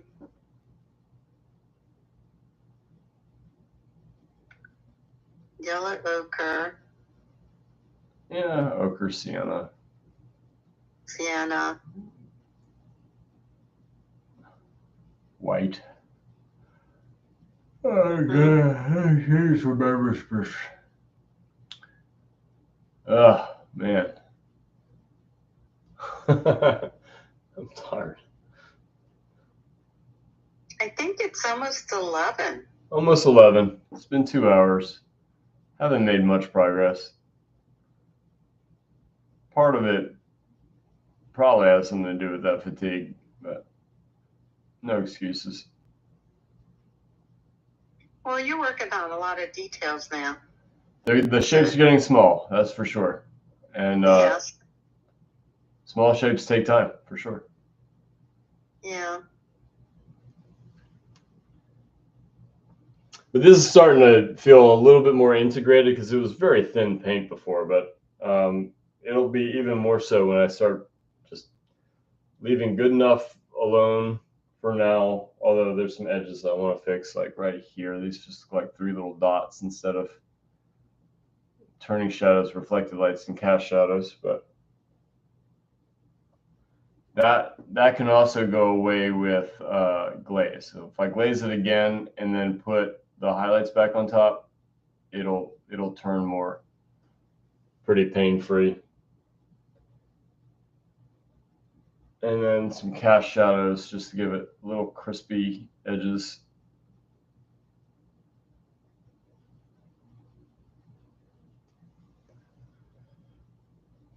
Yeah, that's coming along. But I'm gonna get some thick paint, thicker paint. Maybe not globbing it on. It's in the background, so it would be nice to keep it maybe just a little thinner than I would go if it were closer. But I still feel like it's in that little bit of a second tier block-in. You know, the first tier is just real abstract stuff. It's only what I see when I squint. But second tier is just getting a little adherence to the unique shapes and a tiny adherence to the light. But now we're getting into the stages where it just needs a little bit of body, you know, and I know where to put the brush strokes because those first 2 sittings, so those weren't throwaways for sure. But this sitting is going to get a little bit more paint informed by what was already there. And I can glaze, I can blend, I can wipe back any mistakes.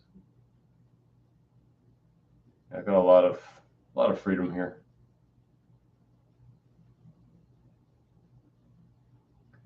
Any drawing that's not exactly like the shell but works, I'm going to keep.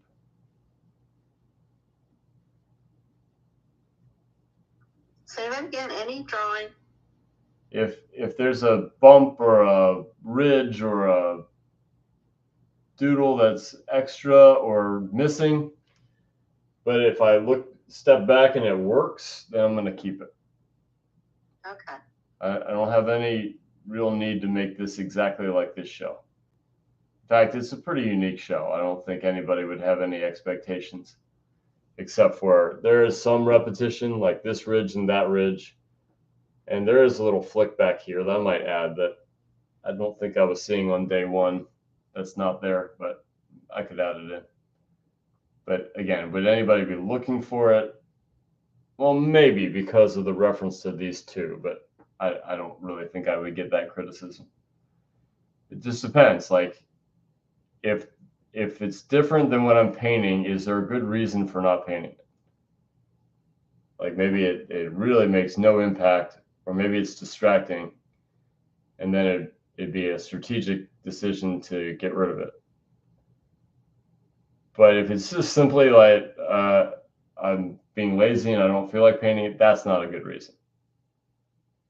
So it wouldn't be that. It wouldn't be for that reason. If it's a nice looking shape, it makes sense with the system of the anatomy of the shell, and I'm just not painting it because I don't want to paint anymore. That's not a good reason.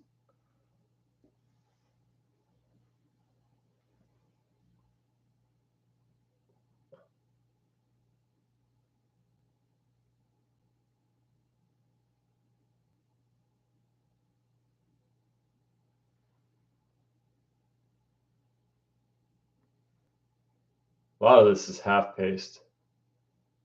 I'm just kind of working it into that glaze, which I made a little bit on the warm side on purpose because the white will cool it down.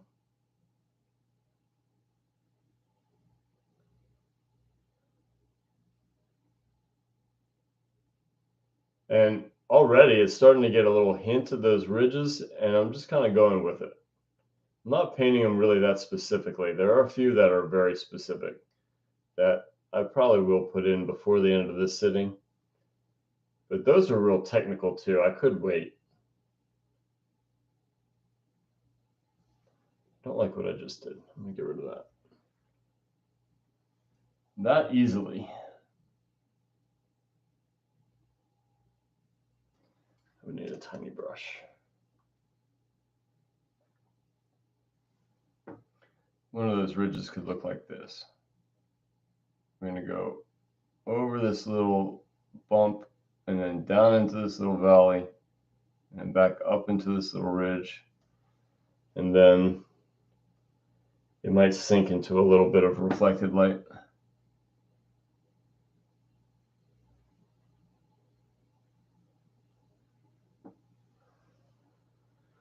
But there'll be a lot of those.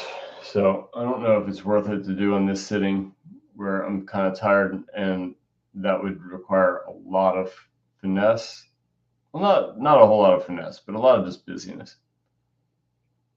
Or get generally a little closer with a big block in of a thicker round of paint and then leave that for another day.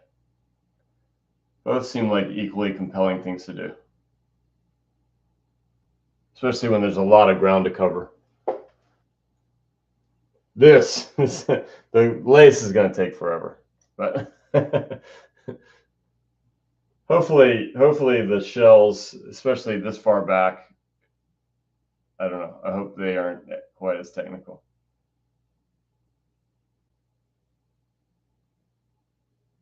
Not worried about the lace at all. It's just going to take forever.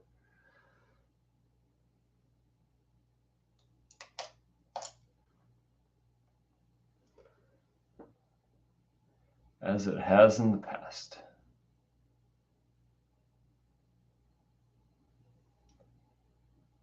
Could also be true that if I just get a few of these little lines, then maybe the rest are enough of a hint that I could just draw those little red lines on there and be done. I'm gonna keep that in my mind's eye.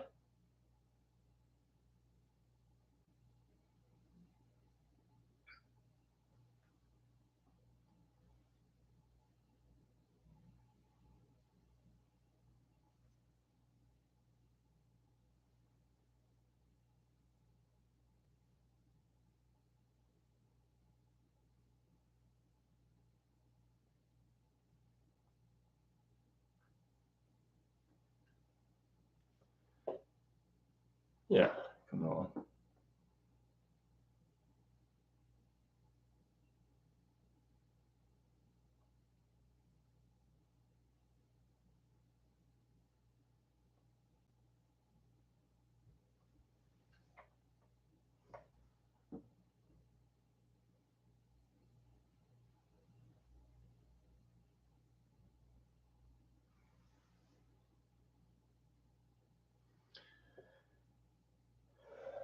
So these little projections here are quite nice, but there's sparkly highlights on top of these rather bright white areas. And so nothing except for that sparkly highlight could be purely white. And it's probably true too that I don't want pure white back here. So not only scale back the pure white of the highlight just a little bit for deference to other areas, but the brightness around it has to be darkened too. And then the whole thing has to balance to shadows and midtones. So it's not easy per se. I know people will look at this still life and say, that's easy. Ew.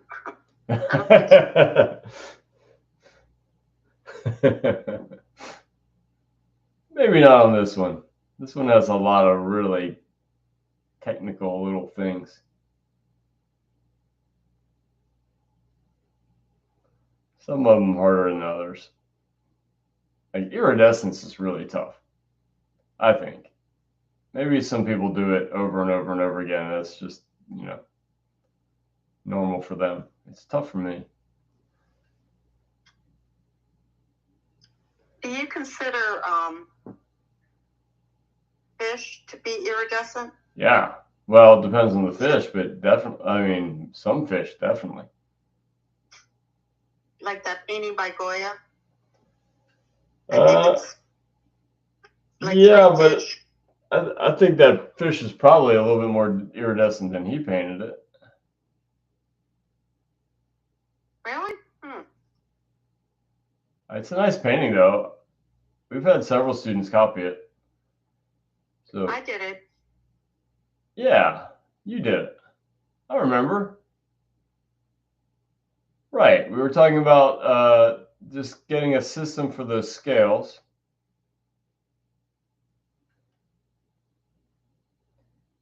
I don't know. I'll have to see the painting. Like if I would consider it like really iridescent. They make powders that you can mix into your oils to make them more iridescent. I think we even have some up in that third floor studio in the gallery building. I would think you could do it with paint, though. You can. If you can see it, you can paint it for the most part. Yeah. Some things more than others, like the brightness of the sun, that's asking a lot. There's nothing in your painting that can blind you. So like how much could you darken everything else to make that bright enough? I don't think it pulls off very well. But most things, if you can see it, you can paint it.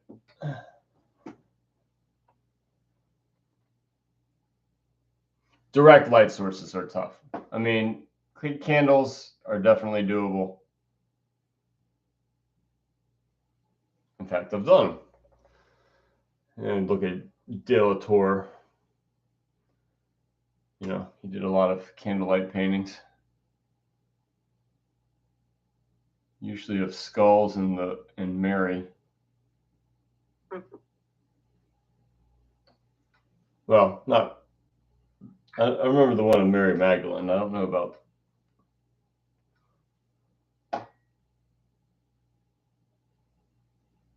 You did the one with candle. I did the self-portrait. That was so good. I wish I had a better photo of it. I like that photo. Yeah, I like the photo, but it only does a piece of what that painting does. That painting shifts in the light.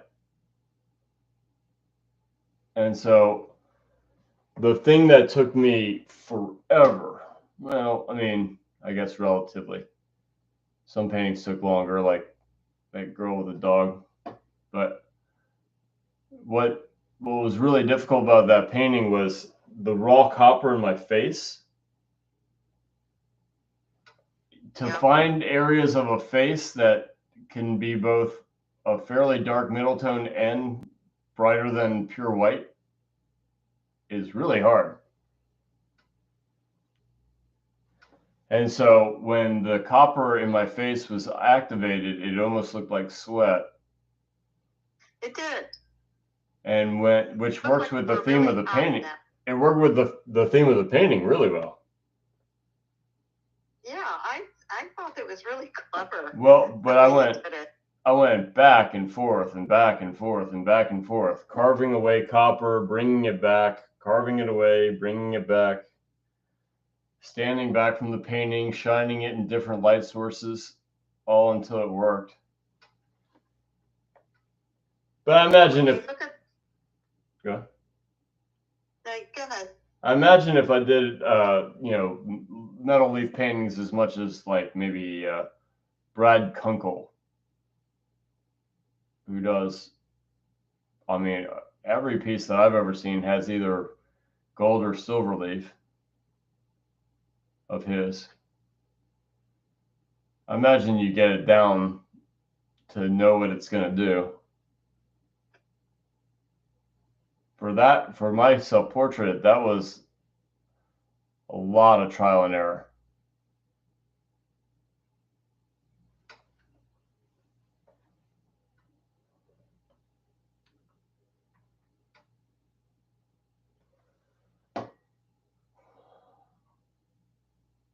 That was a good painting. Yeah. I mean, I didn't see the real thing, but well, I just saw the picture. I thought about doing it again. And the reason is because I did the original sketch, like freehand sketch, directly on tracing paper. I still have that tracing paper. The reason I did it that way is because I thought I would have to very carefully paint around where I wanted the raw copper. It wasn't true. I just gouged it away when I needed it back, but that's what I thought. So I figured I had to have the sketch just almost perfect before, doing a trace and transfer. And then like I said, I didn't quite get it right where the copper should be. And I just went back and forth by gouging it. A lot of times with the scratch board supplies. And then I still have that sketch. I still have that tracing. Or not, it wasn't a tracing. It was an original sketch on tracing paper, but I transferred it with the umber lines on the back. I still have it. Yeah, that means you could do it again. I could. And like I said, it never really had its day. It sold in the very first show I put it in. And that person had to take it that day to Coney Island. Like that was contingent on the sale. And yeah, not very many people got to see it.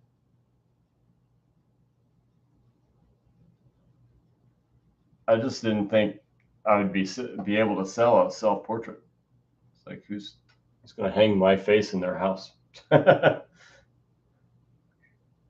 I mean, it's not just that. It's that it's just the feeling that it evokes.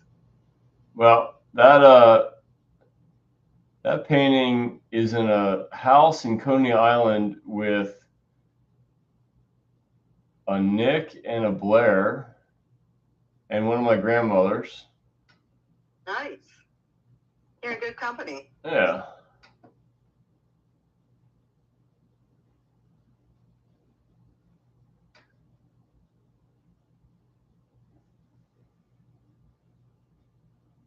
And I recognize some of the other artwork there from some of the magazines I've been in. So apparently he was collecting work that was being showcased in magazines. Right.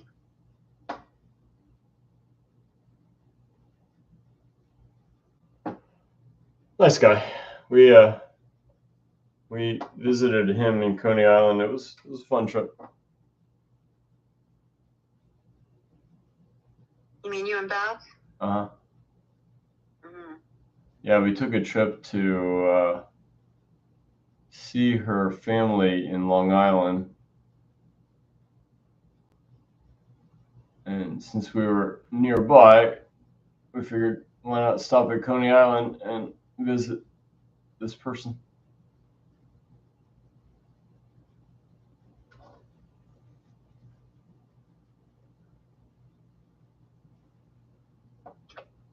Must be a wealthy benefactor.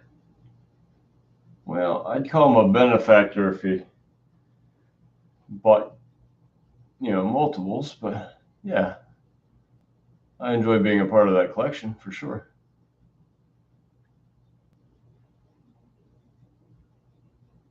Sure, appreciate every sale. Just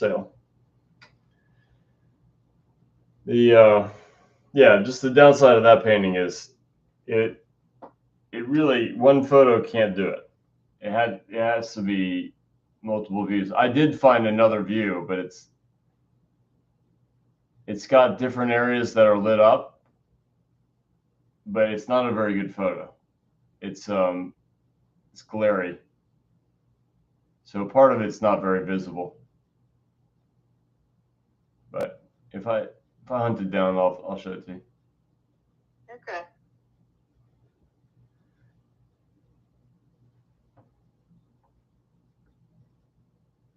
Yeah, I'd like to see it again because there's a lot going on there. It's a neat painting. I Yeah. don't like to be boastful of paintings, but I really like that one.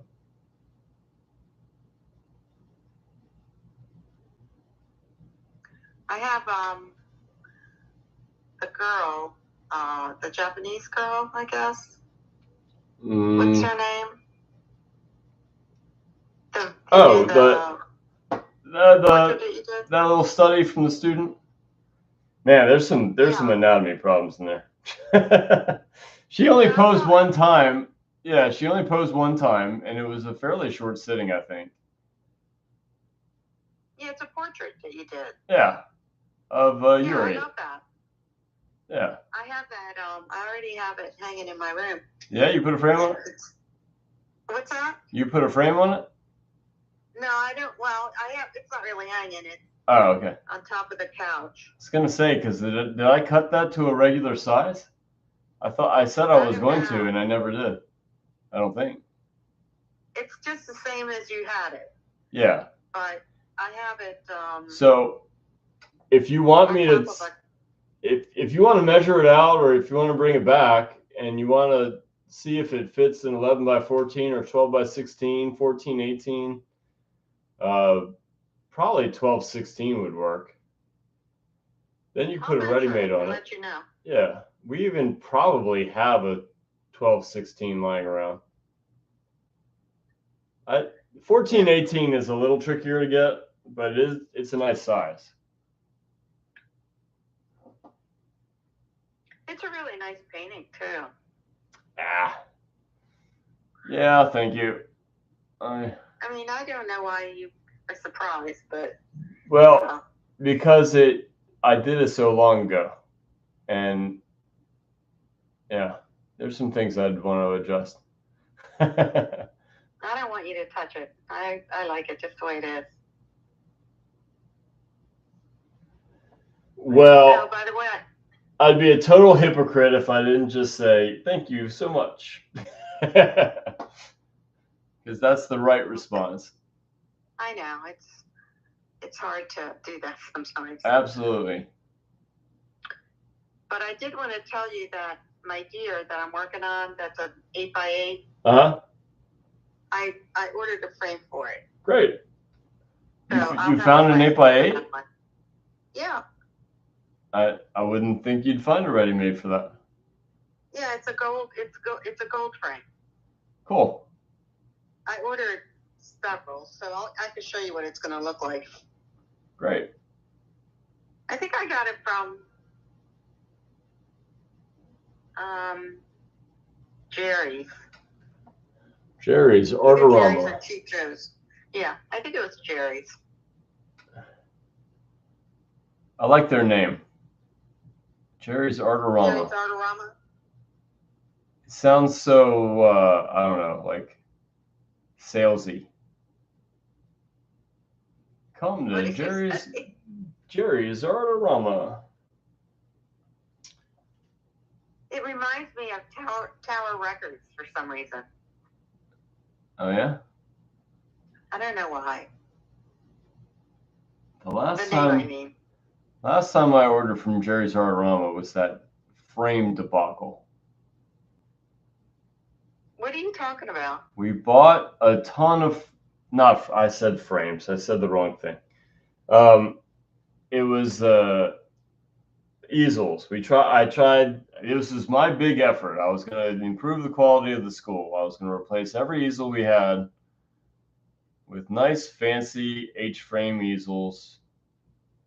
They were going to look so great. They did look. I take that back. They did look great. They fell right apart, and they were all on clearance. I got a great deal for it until I realized how crappy they were. So that did not go well. That was not one of my better finds. I think some of them are still good. I think those easels would have been okay if they just stayed in the same place for like forever and they didn't have to move. But just being transported back and forth to the shed they just couldn't stand up. It was awful. I wasted a ton of money. I think I saw some of those, and some of them were still good. Yeah, because we just abandoned them en masse before all of them got destroyed. Okay. And went back to the old A-frames that we had. I like the little ones. They're nice. The little ones? Oh, the smaller A-frame ones? Yeah, they're so nice.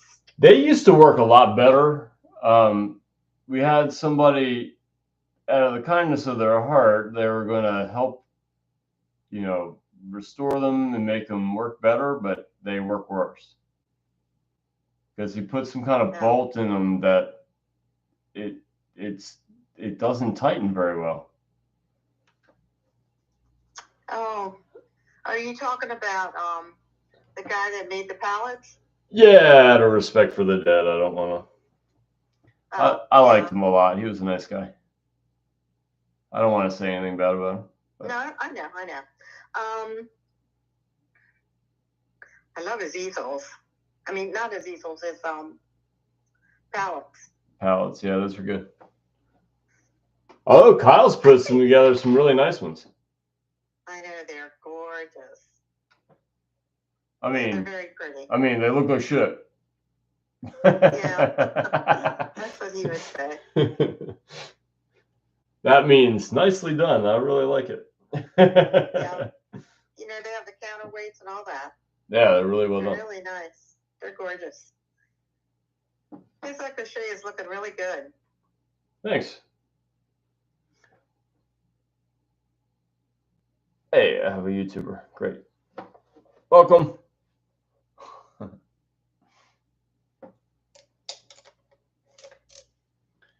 Yeah, that's looking better. And then I'm gonna work on this shadow a little bit. I'm gonna build this guy up a little bit.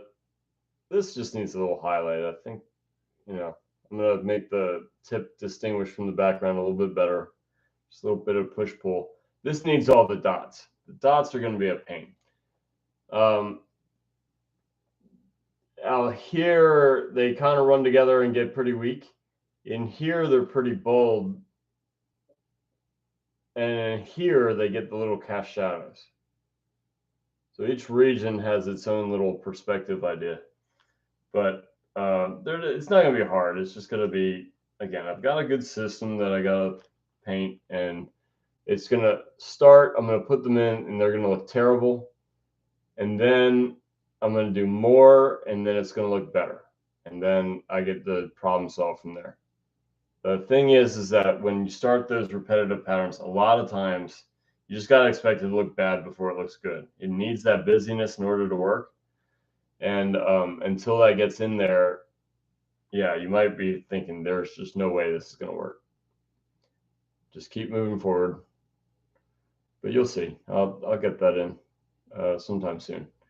it's technical. It's one of those things that if I keep saying that because everything in here is technical, but it's one of those things that I don't want to start at the end of a sitting because I'd rather just get it done in one fell swoop and then have it dry for the next sitting if I need to problem solve or do like some hard edges. And then, yeah, I'm just too tired to have a late sitting tonight, so I'm not going to do it tonight.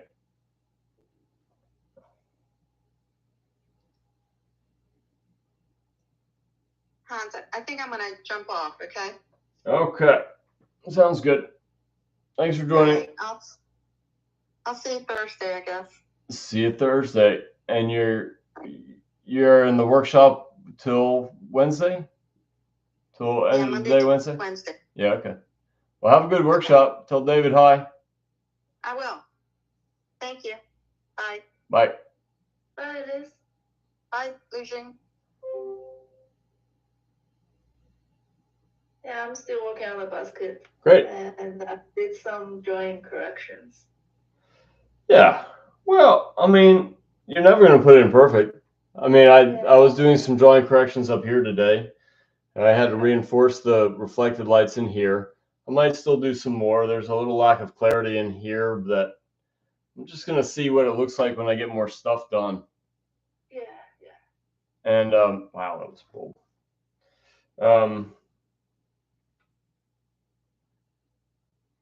Yeah, I would expect there to be a little bit of things to adjust, but the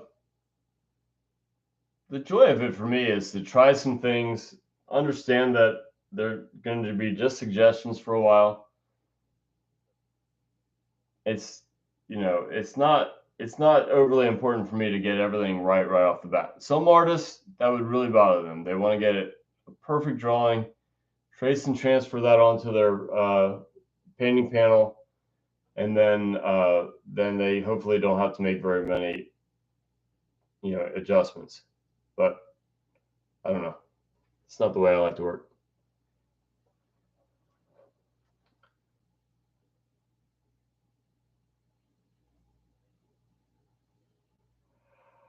All respect to them though. Yeah, I'm glad it works for them. That was only on like 20. You feel so tired. Oh, you weren't here in the beginning. Yeah, I was talking about the weekend. It's a bruiser of a weekend between Saturday class and getting the kids to this birthday party, and I see. Birthday party. Oh. Today had 3 different trips, and the boys had friends over at the house today, and it's just like, oh my gosh, do I really have to paint? And like the short answer is yes, I do, because I told everybody I would.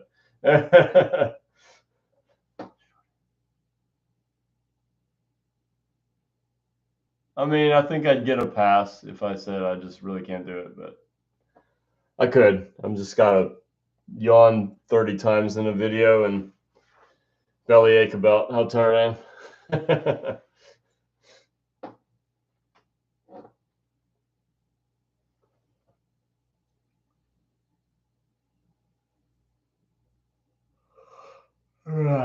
My work has been very stressful recently. So. Oh, I'm sorry to hear that.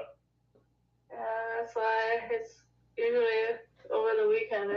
It's hard to make myself motivated to do another hard project at least. Yeah, believe me, I understand.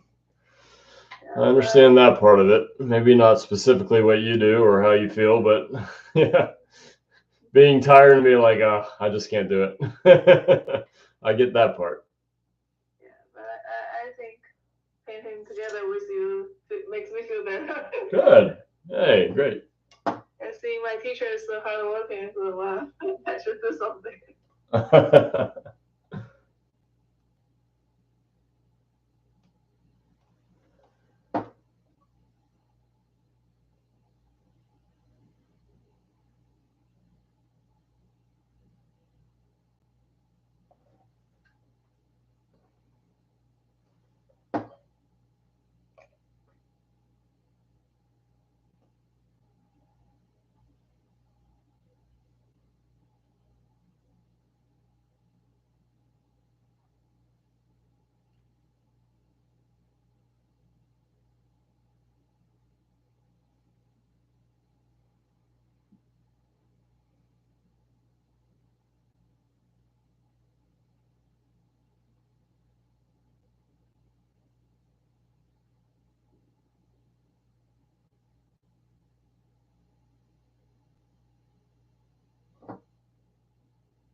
But I think I will have to be done by midnight because I'm dragging.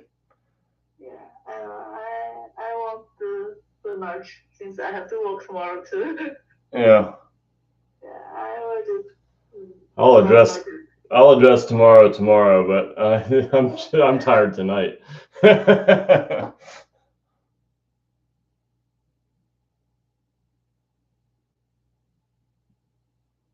If I felt like I just couldn't do anything well tonight, just being too tired, there's some areas that are pretty brain dead that I could do. Like I could make today all about filling in the pattern more. I don't have to think too much when I'm doing that because I kind of already have a scale down. I just have to do busy work.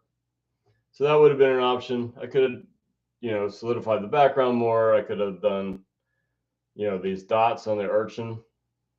Like all that, once you figure out the pattern, that can be a little bit less thinking and concentrating. Like this is constantly moving. There's sharp edges. There's plane changes.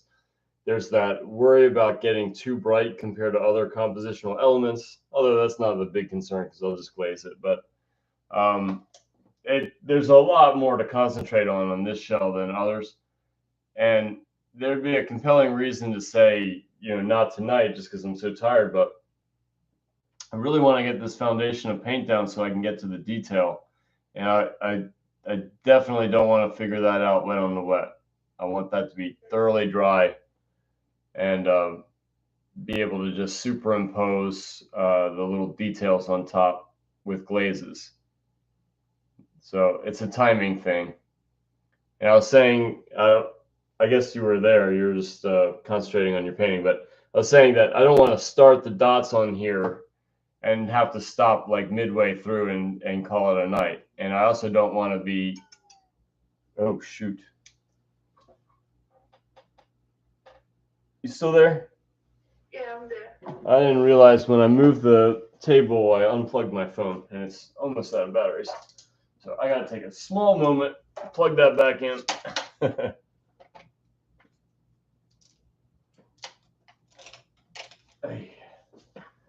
I should step back from the painting anyway. Yeah, I like the dark shadows you put on the shell. That looks really nice. Thanks. Yeah, it's a much better 3D structure from what I see in the video. Well, I mean, all that's kind of built-in work. I just needed to get something down on the first sitting, and then the second sitting was about elaborating it, but I didn't really dwell in any one area for too long. Yeah, there we go. Now it'll last till the end of the sitting.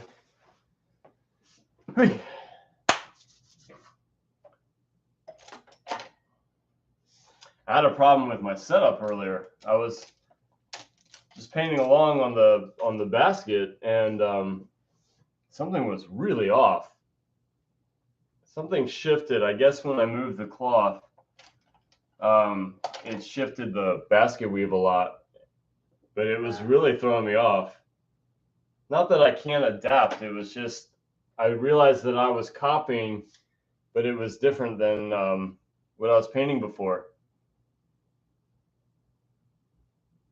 I get to a certain point where I'm not really copying anymore. I'm just kind of making it up, but it's got to be one or the other. You're either copying or you're not, and it was chasing two different points of view.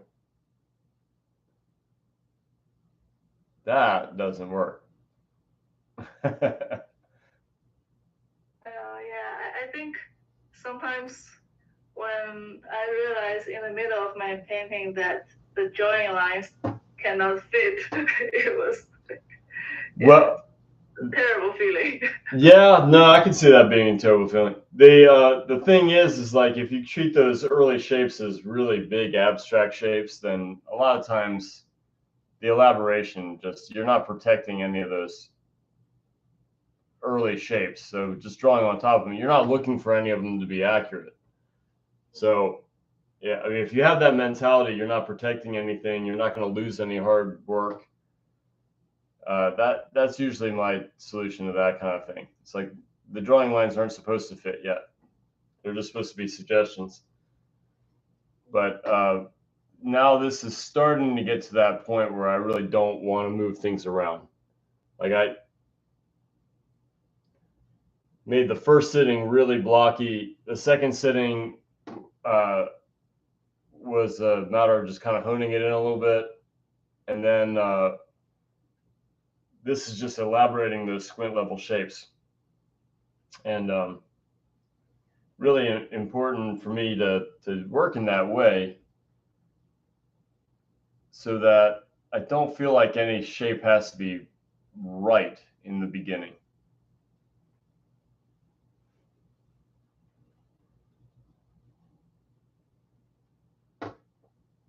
Painting is an organic whole.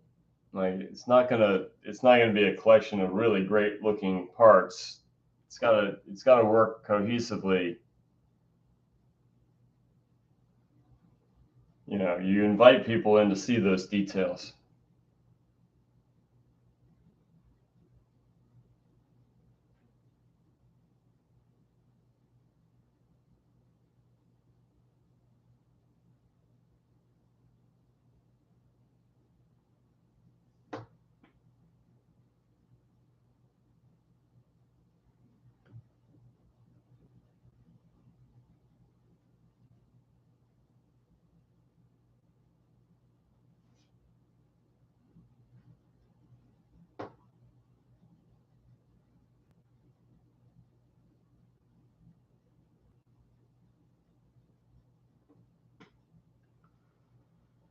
Whew.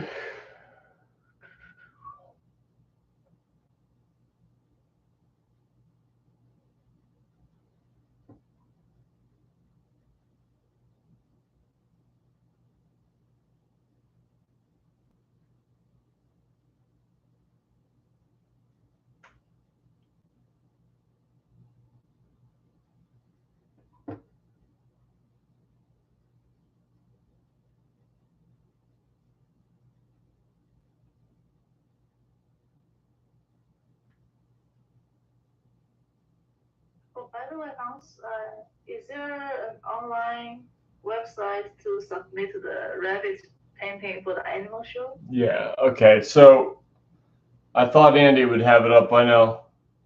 I'll just have to harass him until he does. I check again. Yeah, I haven't checked at least the recent 2 days. No, you're actually the second person today that's asked me that. So I'll get him to put that up there. We gotta finish the prospectus, and then we'll be doing more advertising and stuff like that. But yeah, I want to make it so that you can enter. As long as you have it, yeah, I would like to do the submission.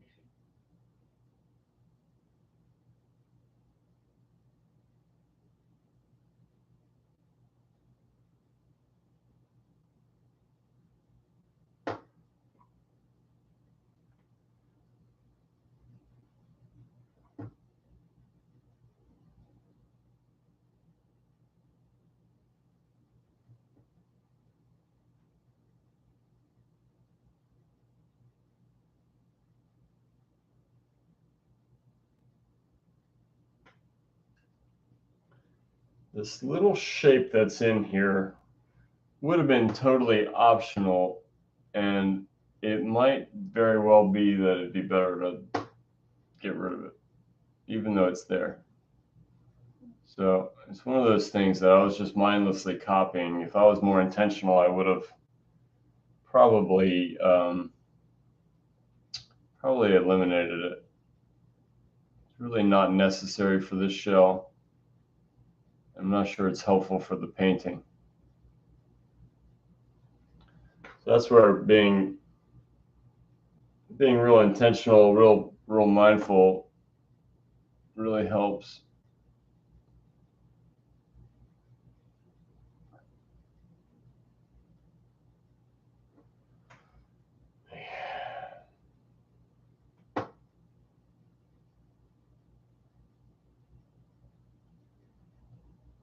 I don't know. I'll just keep it for now.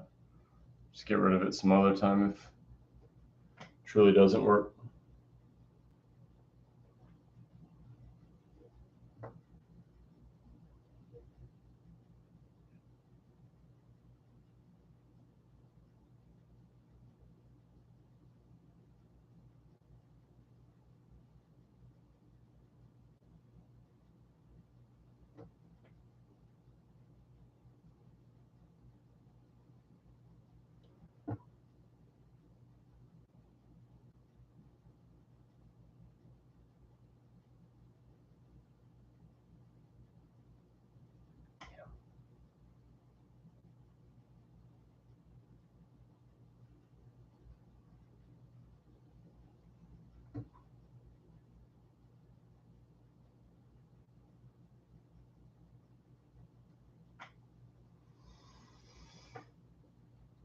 All right.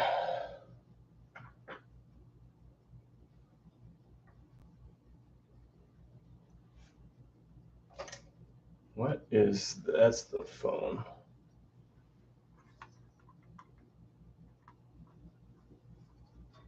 The phone keeps wanting, oh, shoot. Oh, man. Sorry, Lu Jing. You there? Yeah, I'm here. I was just muted. No, I accidentally, Yeah, it seems now it's working. Yeah, it was freezing for a while. no, okay, so the camera was blocking part of the other camera, and in shifting the camera, I accidentally hit the off button. Okay. Yeah, I wasn't staring at the screen, so it's not a problem. All right, 15 minutes, I'm gonna call it.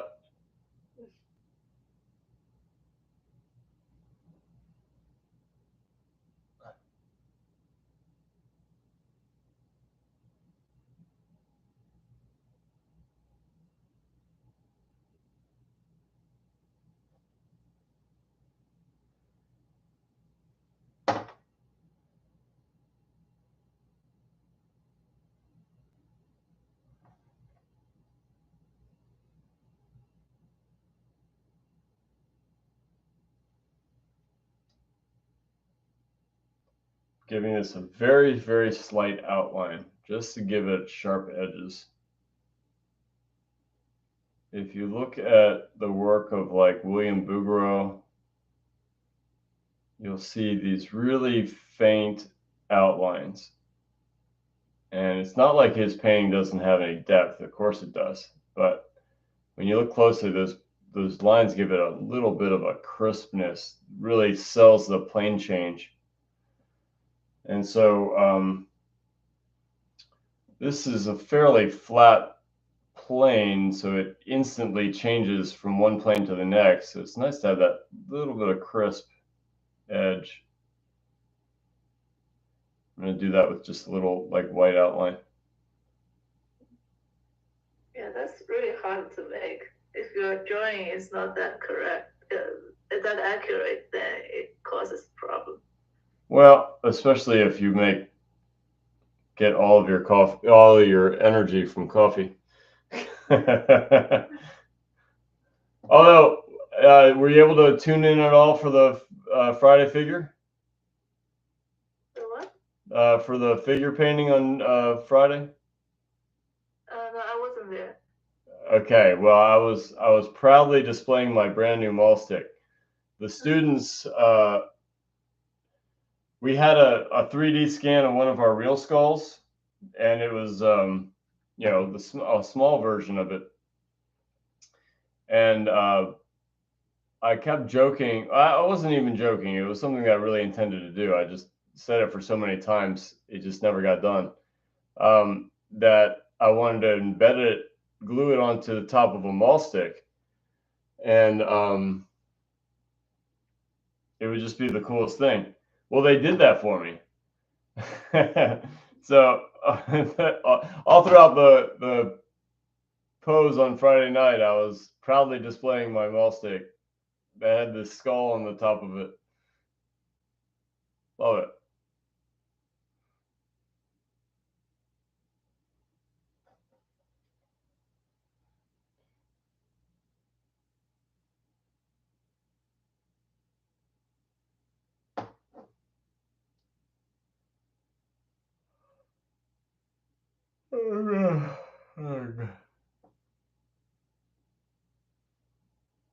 at least beyond 24, 25. At least. I'm just dragging. But the show must go on.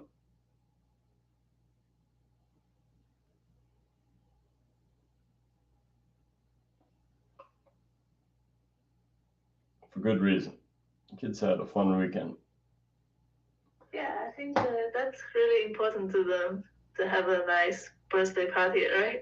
Well, it wasn't their birthday, but it was one of their friends, and I see. it was set up at a place that was just bonkers. It had, all of these fun things to do, like bumper cars and laser tag and like these bounce houses and arcade games, and so, like, the kids were going crazy.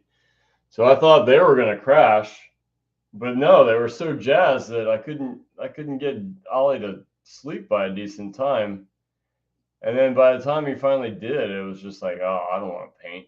So that's why I set it up for today. Well, today was a busy day too, and it's just like the two combined is just like, oh man, I don't want to paint. I'm so tired. But yeah, fortunately, this happened because I advertised that it would, and so yesterday I had my little bit of an out because I didn't advertise, so I didn't want to do that 2 days in a row for sure.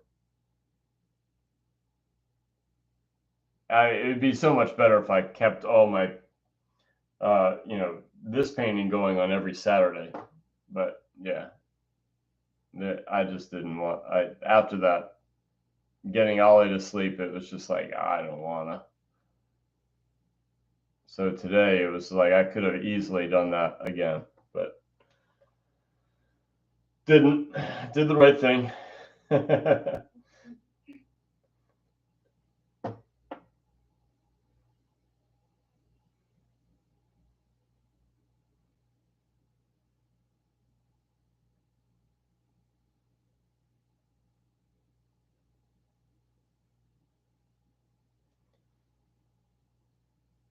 I don't really get how that lip works. I'm not seeing it very well, so I'm just going to make it work the way I think it should work, rather than what it is.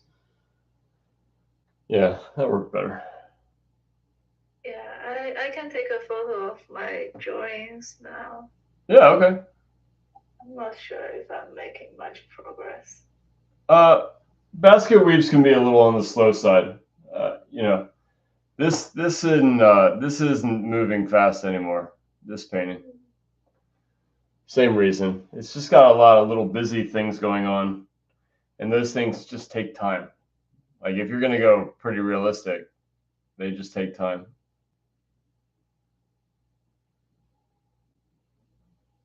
Yeah, at least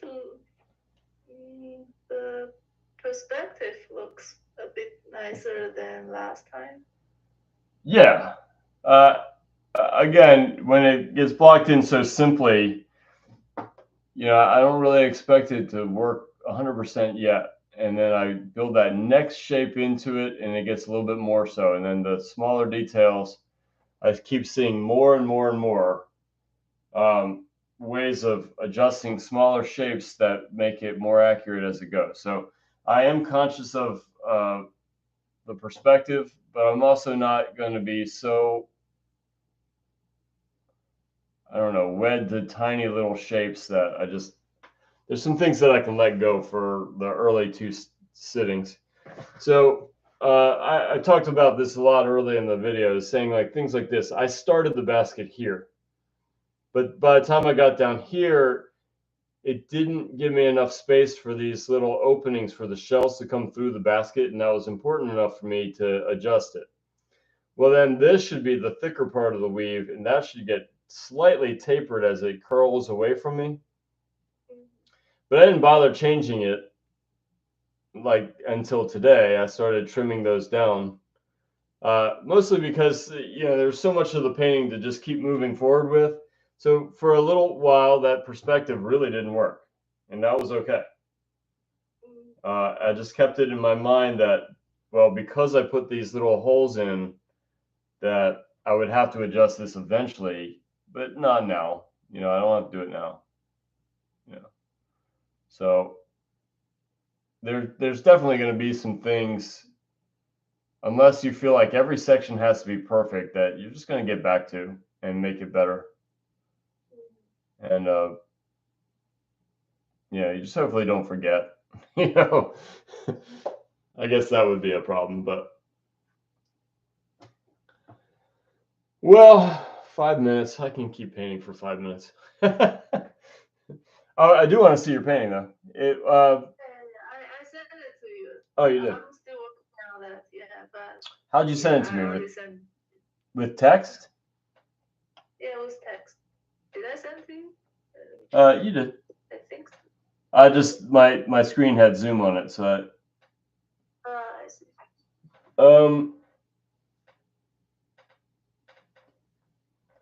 yeah, I mean it's working. I still feel like that top of the rim is still dipping a little bit. Yeah, I think the top rim and also the holes on the top side maybe too big. On the top side. There's some little hole that you can see the background. Yeah. I mean, Maybe. it's not a bad strategy to treat those a little generously at first, so then you can trim them in with real sharp edges. So yeah, keep squinting at it. I would just, on the next sitting, I would maybe glaze that whole inside of the basket. You could do several glazes, really. It just depends on how specific you want to be. Like if you glaze it all with sienna, that would work. But if you wanted to do a separate, maybe half paste of I don't know, sienna and maybe a little bit of cad red to give it some opacity, then you could put in like that reflected light from the apples. That would look really nice. Yeah, But I was having some trouble with the reflective light. It's just hard to get that red color at the right value, I think. oh, very tricky. Yeah, because it has to be subdued enough to be reflected light. Yeah, it's just the basket weave has a certain color, and then when it gets red, it's just hard to make it correct. Well, that's why sometimes it's nice to do that as half paste, right? Yeah. If you do it thin enough, then you're going to have the basket color coming through that red, which it makes it maybe even a little bit more genuine because it literally has that color coming through it.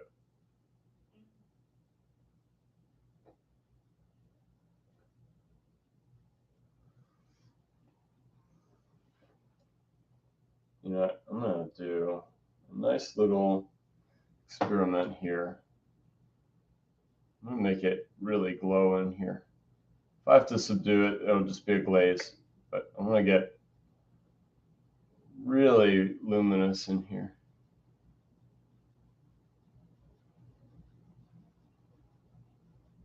Yeah, I like it.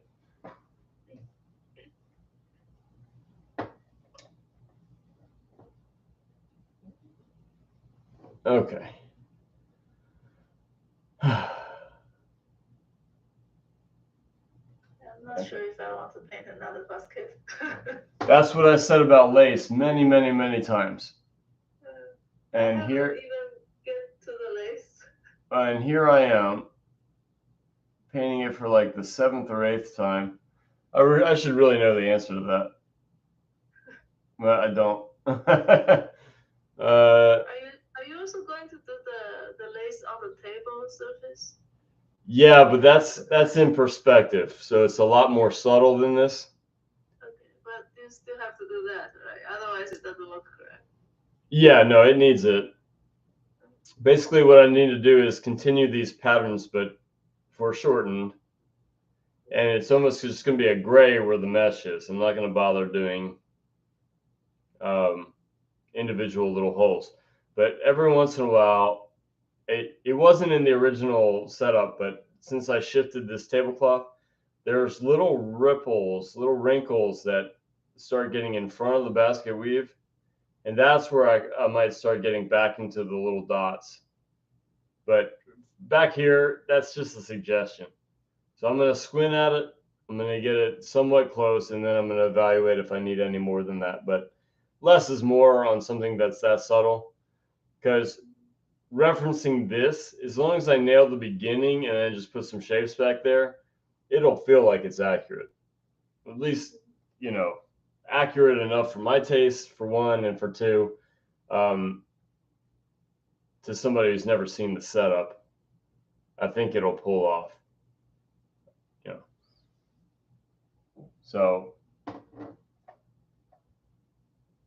I know plenty of artists that they want every detail and they want it really accurate. I'm more of a big picture type of artist. If I step back from my painting and it works, it's done. As long as it's harmonious, and that usually happens with my system because it's supposed to be harmonious on those big abstract shapes, and then they get broken down into 5 values. It's supposed to be harmonious at that stage. So if it's harmonious at that stage, you know, it's going to be harmonious in the detail. Unless I just work up a detail in a place that makes no sense.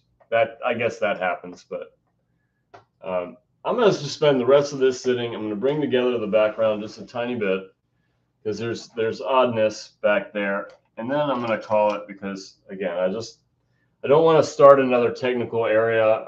I'm ready to be done on those two. I don't want to touch those because that might open up a can of worms. And so I'm just going to make up a value of the background, bring it together just a little bit. And then that will be the end of this sitting. Yeah, that's good. Yeah.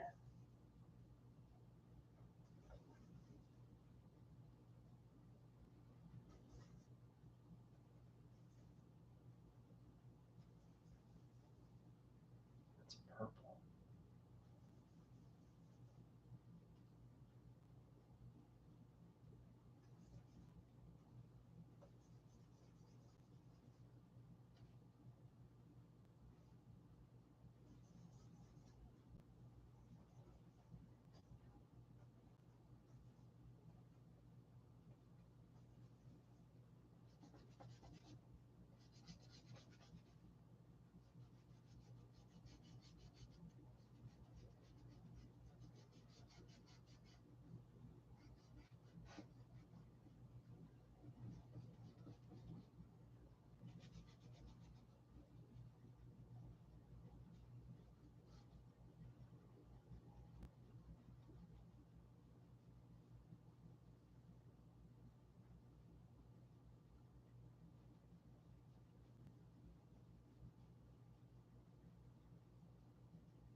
Okay, so I did make this grayer and brighter, and I'm taking it a little too far, quite on purpose. So I don't really want the gray and brightness this high up, but I'm doing it on purpose to go a little too far. That way, when I add the next value, I can work into it wet into wet, and I'll get the transition pretty effortlessly smooth. So it does look pretty shocking, especially on the camera. It's maybe a little bit exaggerated. So you are adding like a mid-tone color in between to bring them together. Well, I can work that next value. See, that's a little cooler than I want. Hold on. Yeah. So right now the two color is like too much contrast. So you're adding a third one to bring them together. Is that what you're trying to do? Well, we'll judge that after the scumble, because when this paint gets thin, it'll start to mix. And so wherever you start, that's where the thick paint is. And then as you're scumbling, there's hardly anything on the brush. That's where they really mix together. So I brought that gray way too far to work into it and fade it away.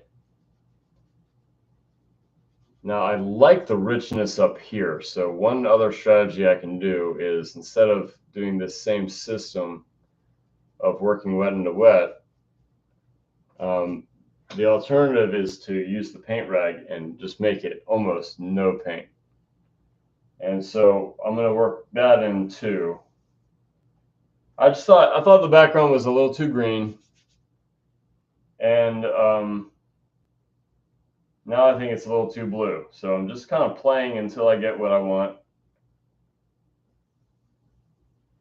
And that's looking purple. Oi, oi, oi.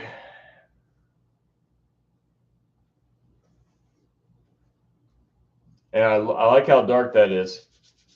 Were you here when my son came down with a nightmare? And Yes. yeah, That was very cute. it was really cute, but that was his suggestion, making it that dark. So I'm gonna leave the influence of my 5-year-old. Well, when he grows up, and you can tell him that that's the one he did. Well, he'll probably say, "Dad, you owe me money because that was my suggestion, and and you didn't pay me for that." So, like I said, I'm taking this too far, too dark. Actually, I don't want it that dark, so I'm going to make a small correction, but still not getting the color I want.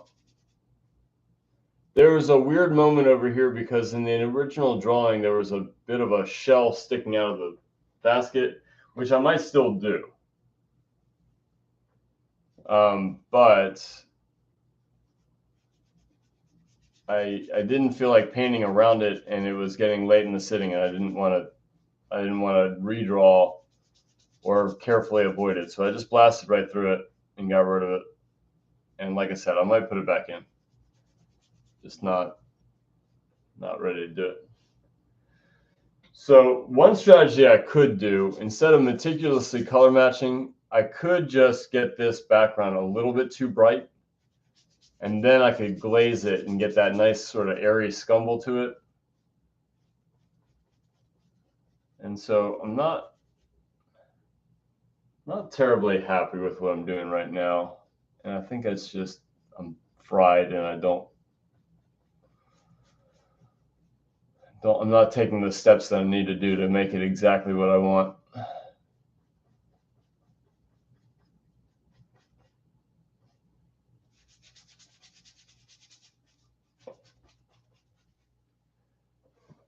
Okay. I mean, I can live with that. It's cooler. That green brown, the greenness of it, I think was bothering me. I don't think I really wanted this purple.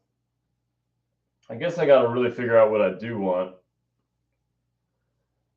One idea is to reduce the contrast of the cloth to the background by allowing a lot of reflected light. That doesn't really make sense unless I have cast shadows on the background, because now we're already saying that the cloth is close to the wall by the nature of it reflecting light. But I don't know if people put that much thought into it. I mean, everybody watching this will say definitely you got that completely wrong, because oh,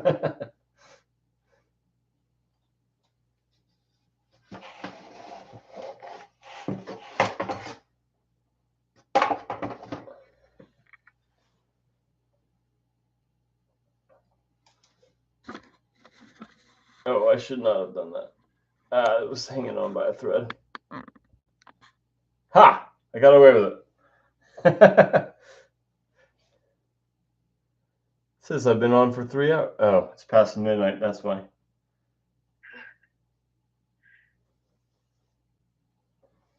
Yeah, I really have to be done. But Yeah, I just realized some of my drawing lines cannot fit anymore, so I don't know. It's hard.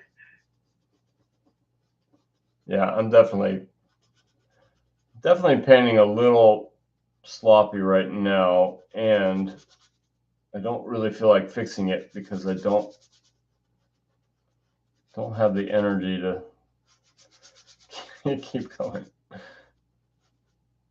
So anyway, I better finish this little section and just call it. So I might still do like a umber glaze over all this on the next sitting. I do like the slightly cooler value. Yeah, I think from the camera it looks purple. It's more purple than I wanted. I want a network of grays, but gray has usually a color cast to it unless it's like pure black and white. I didn't want pure black and white. Yeah, So but that purple somehow looks very nice. Together with the shell, the colorfulness in the shell. yeah, the reason it was a little on the green side before was because these are red browns, and I thought the color complement would be nice, but I'm definitely changing my mind on that. So I wasn't really digging the green too much. And this might be a touch too purple, but again, it could just be a glaze away. I am going to shift it about that dark, but I'm going to allow this side to be darker than this side. And now I'm running low on paint.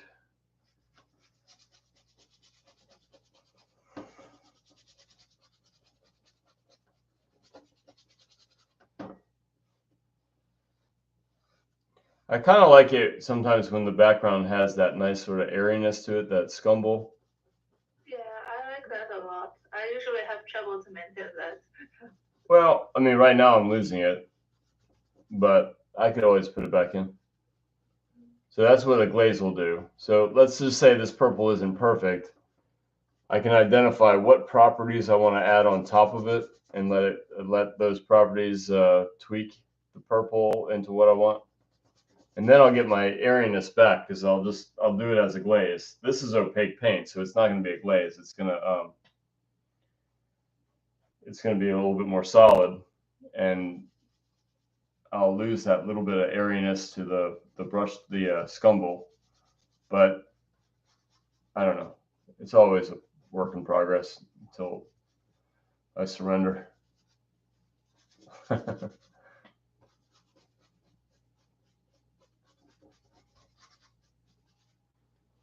I don't feel like taking a blending brush to it, so I'm just going to leave it a little on the imperfect side.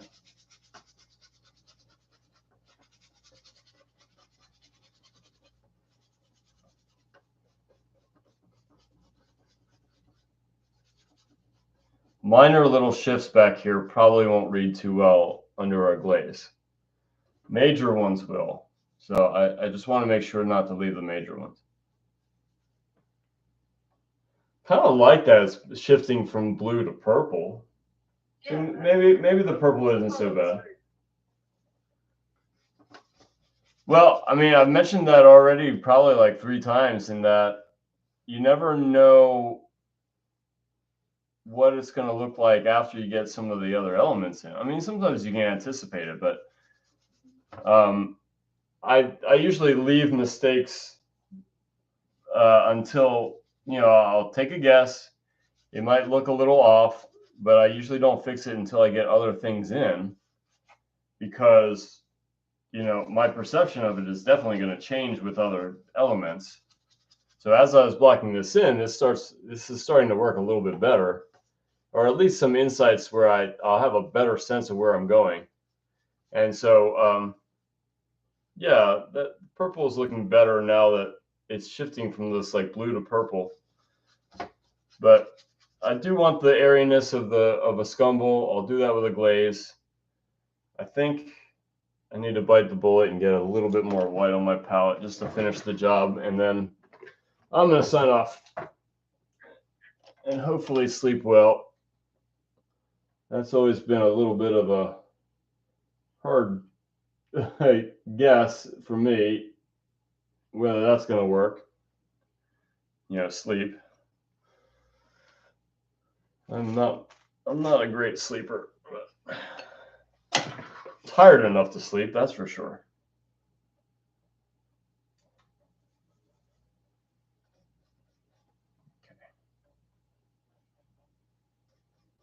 Ooh, that's that half paste right here.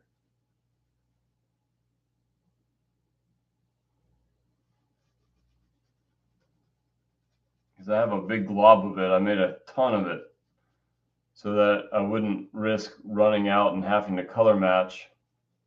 I made it just a big brick of it. Big old glob.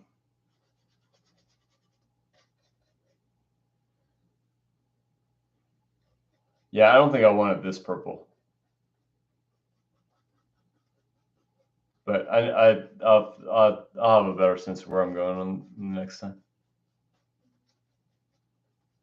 Yeah, but I still like that touch of purple.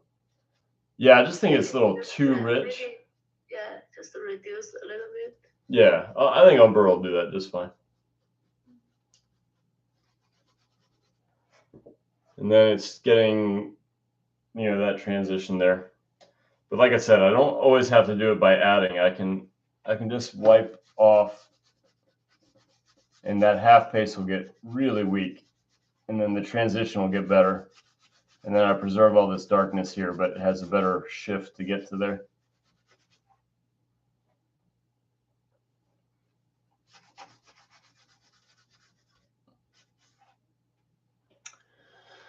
All right, that might do it.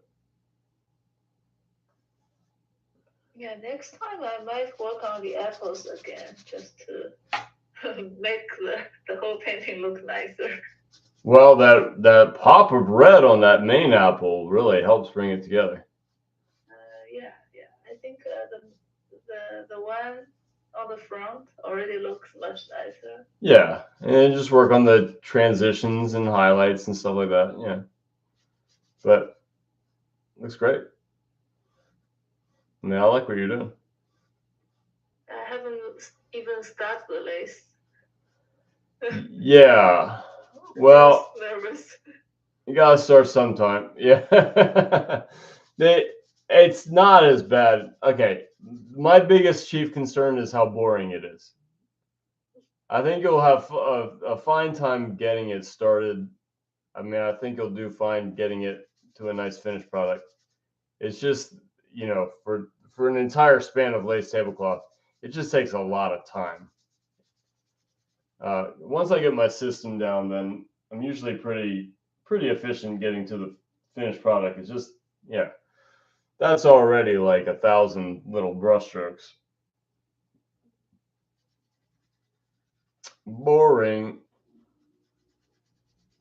It just gets downright tedious. So I'm already pretty sure that I'll just be recording it. I won't be doing that part live. I don't like to skip part. I like all my videos to be 100% of the brush strokes. Some of the earlier ones skip, and I don't think it looks bad, but I really don't like it when instructional videos, like, you'll see the big block and then all of a sudden it just cuts to like fully resolved, or like that portrait went from kind of a little wonky in the blocking and then all of a sudden it's just like really accurate, and they skipped all the steps to pull that off. I just like, come on. Like, how many hours did you spend to do or maybe it was just really easy, whatever. I just want to see it. Yeah, usually they skip those and then just give you almost the final product. Yeah, and I'm sure that model works just fine. Like, I don't want to call anybody out. I just don't like it for my videos. I like to show in fast forward that 100% of the brush strokes are in the video, unless I accidentally didn't record one day, or the file got corrupted, or accidentally deleted or something. Then I'll just make do with what I have, but I don't do it on purpose. All right, so good, decent sitting. Yeah, that looks cool. If we judge it by the amount of yawns, it's spectacular sitting. There was a lot of them. But yeah, so I just glazed some shadows and some half paste I didn't really do any detail work. I just kind of brought it together a little bit, let this little section turn, just as a demonstration live. And then the rest I'm gonna do pretty flat, and then glaze the shadows and half paste the lights. But all that'll be recorded, but it'll all be sped up. So at least there's a chunk of it that's live, you know, whatever, for all that's worth. I did trim the design up here by adding cast shadows and adding highlights. I did these little securing things here. I worked this up to be a lot smoother and a lot more dynamic, and this shell too. I put that little glow in here, and then I worked the background. So that was the sitting. I like the glowing a lot. Yeah, me too. So I'm gonna put my paints away. So if you want to send me a progress shot of that painting you're working on sometime during the week, that's fine. Yeah. Okay. But thanks for joining me. No problem. I'll see you next time. Okay, sounds good. Bye. All right, bye. Okay. I see I have a viewer. Look at that red reflected light. Wow. Distracted artist. Thanks for joining me. I see. I don't know your name because I don't see your name on here. But thanks for joining me, and I hope to see you next time. I usually do these on Saturdays. I'll be doing probably if I get to any painting during the week, it'll be here. And again, I'm not going to go live for that. So if you're subscribed, then hopefully check out for notification for Saturday night. So hope to see you then. Bye.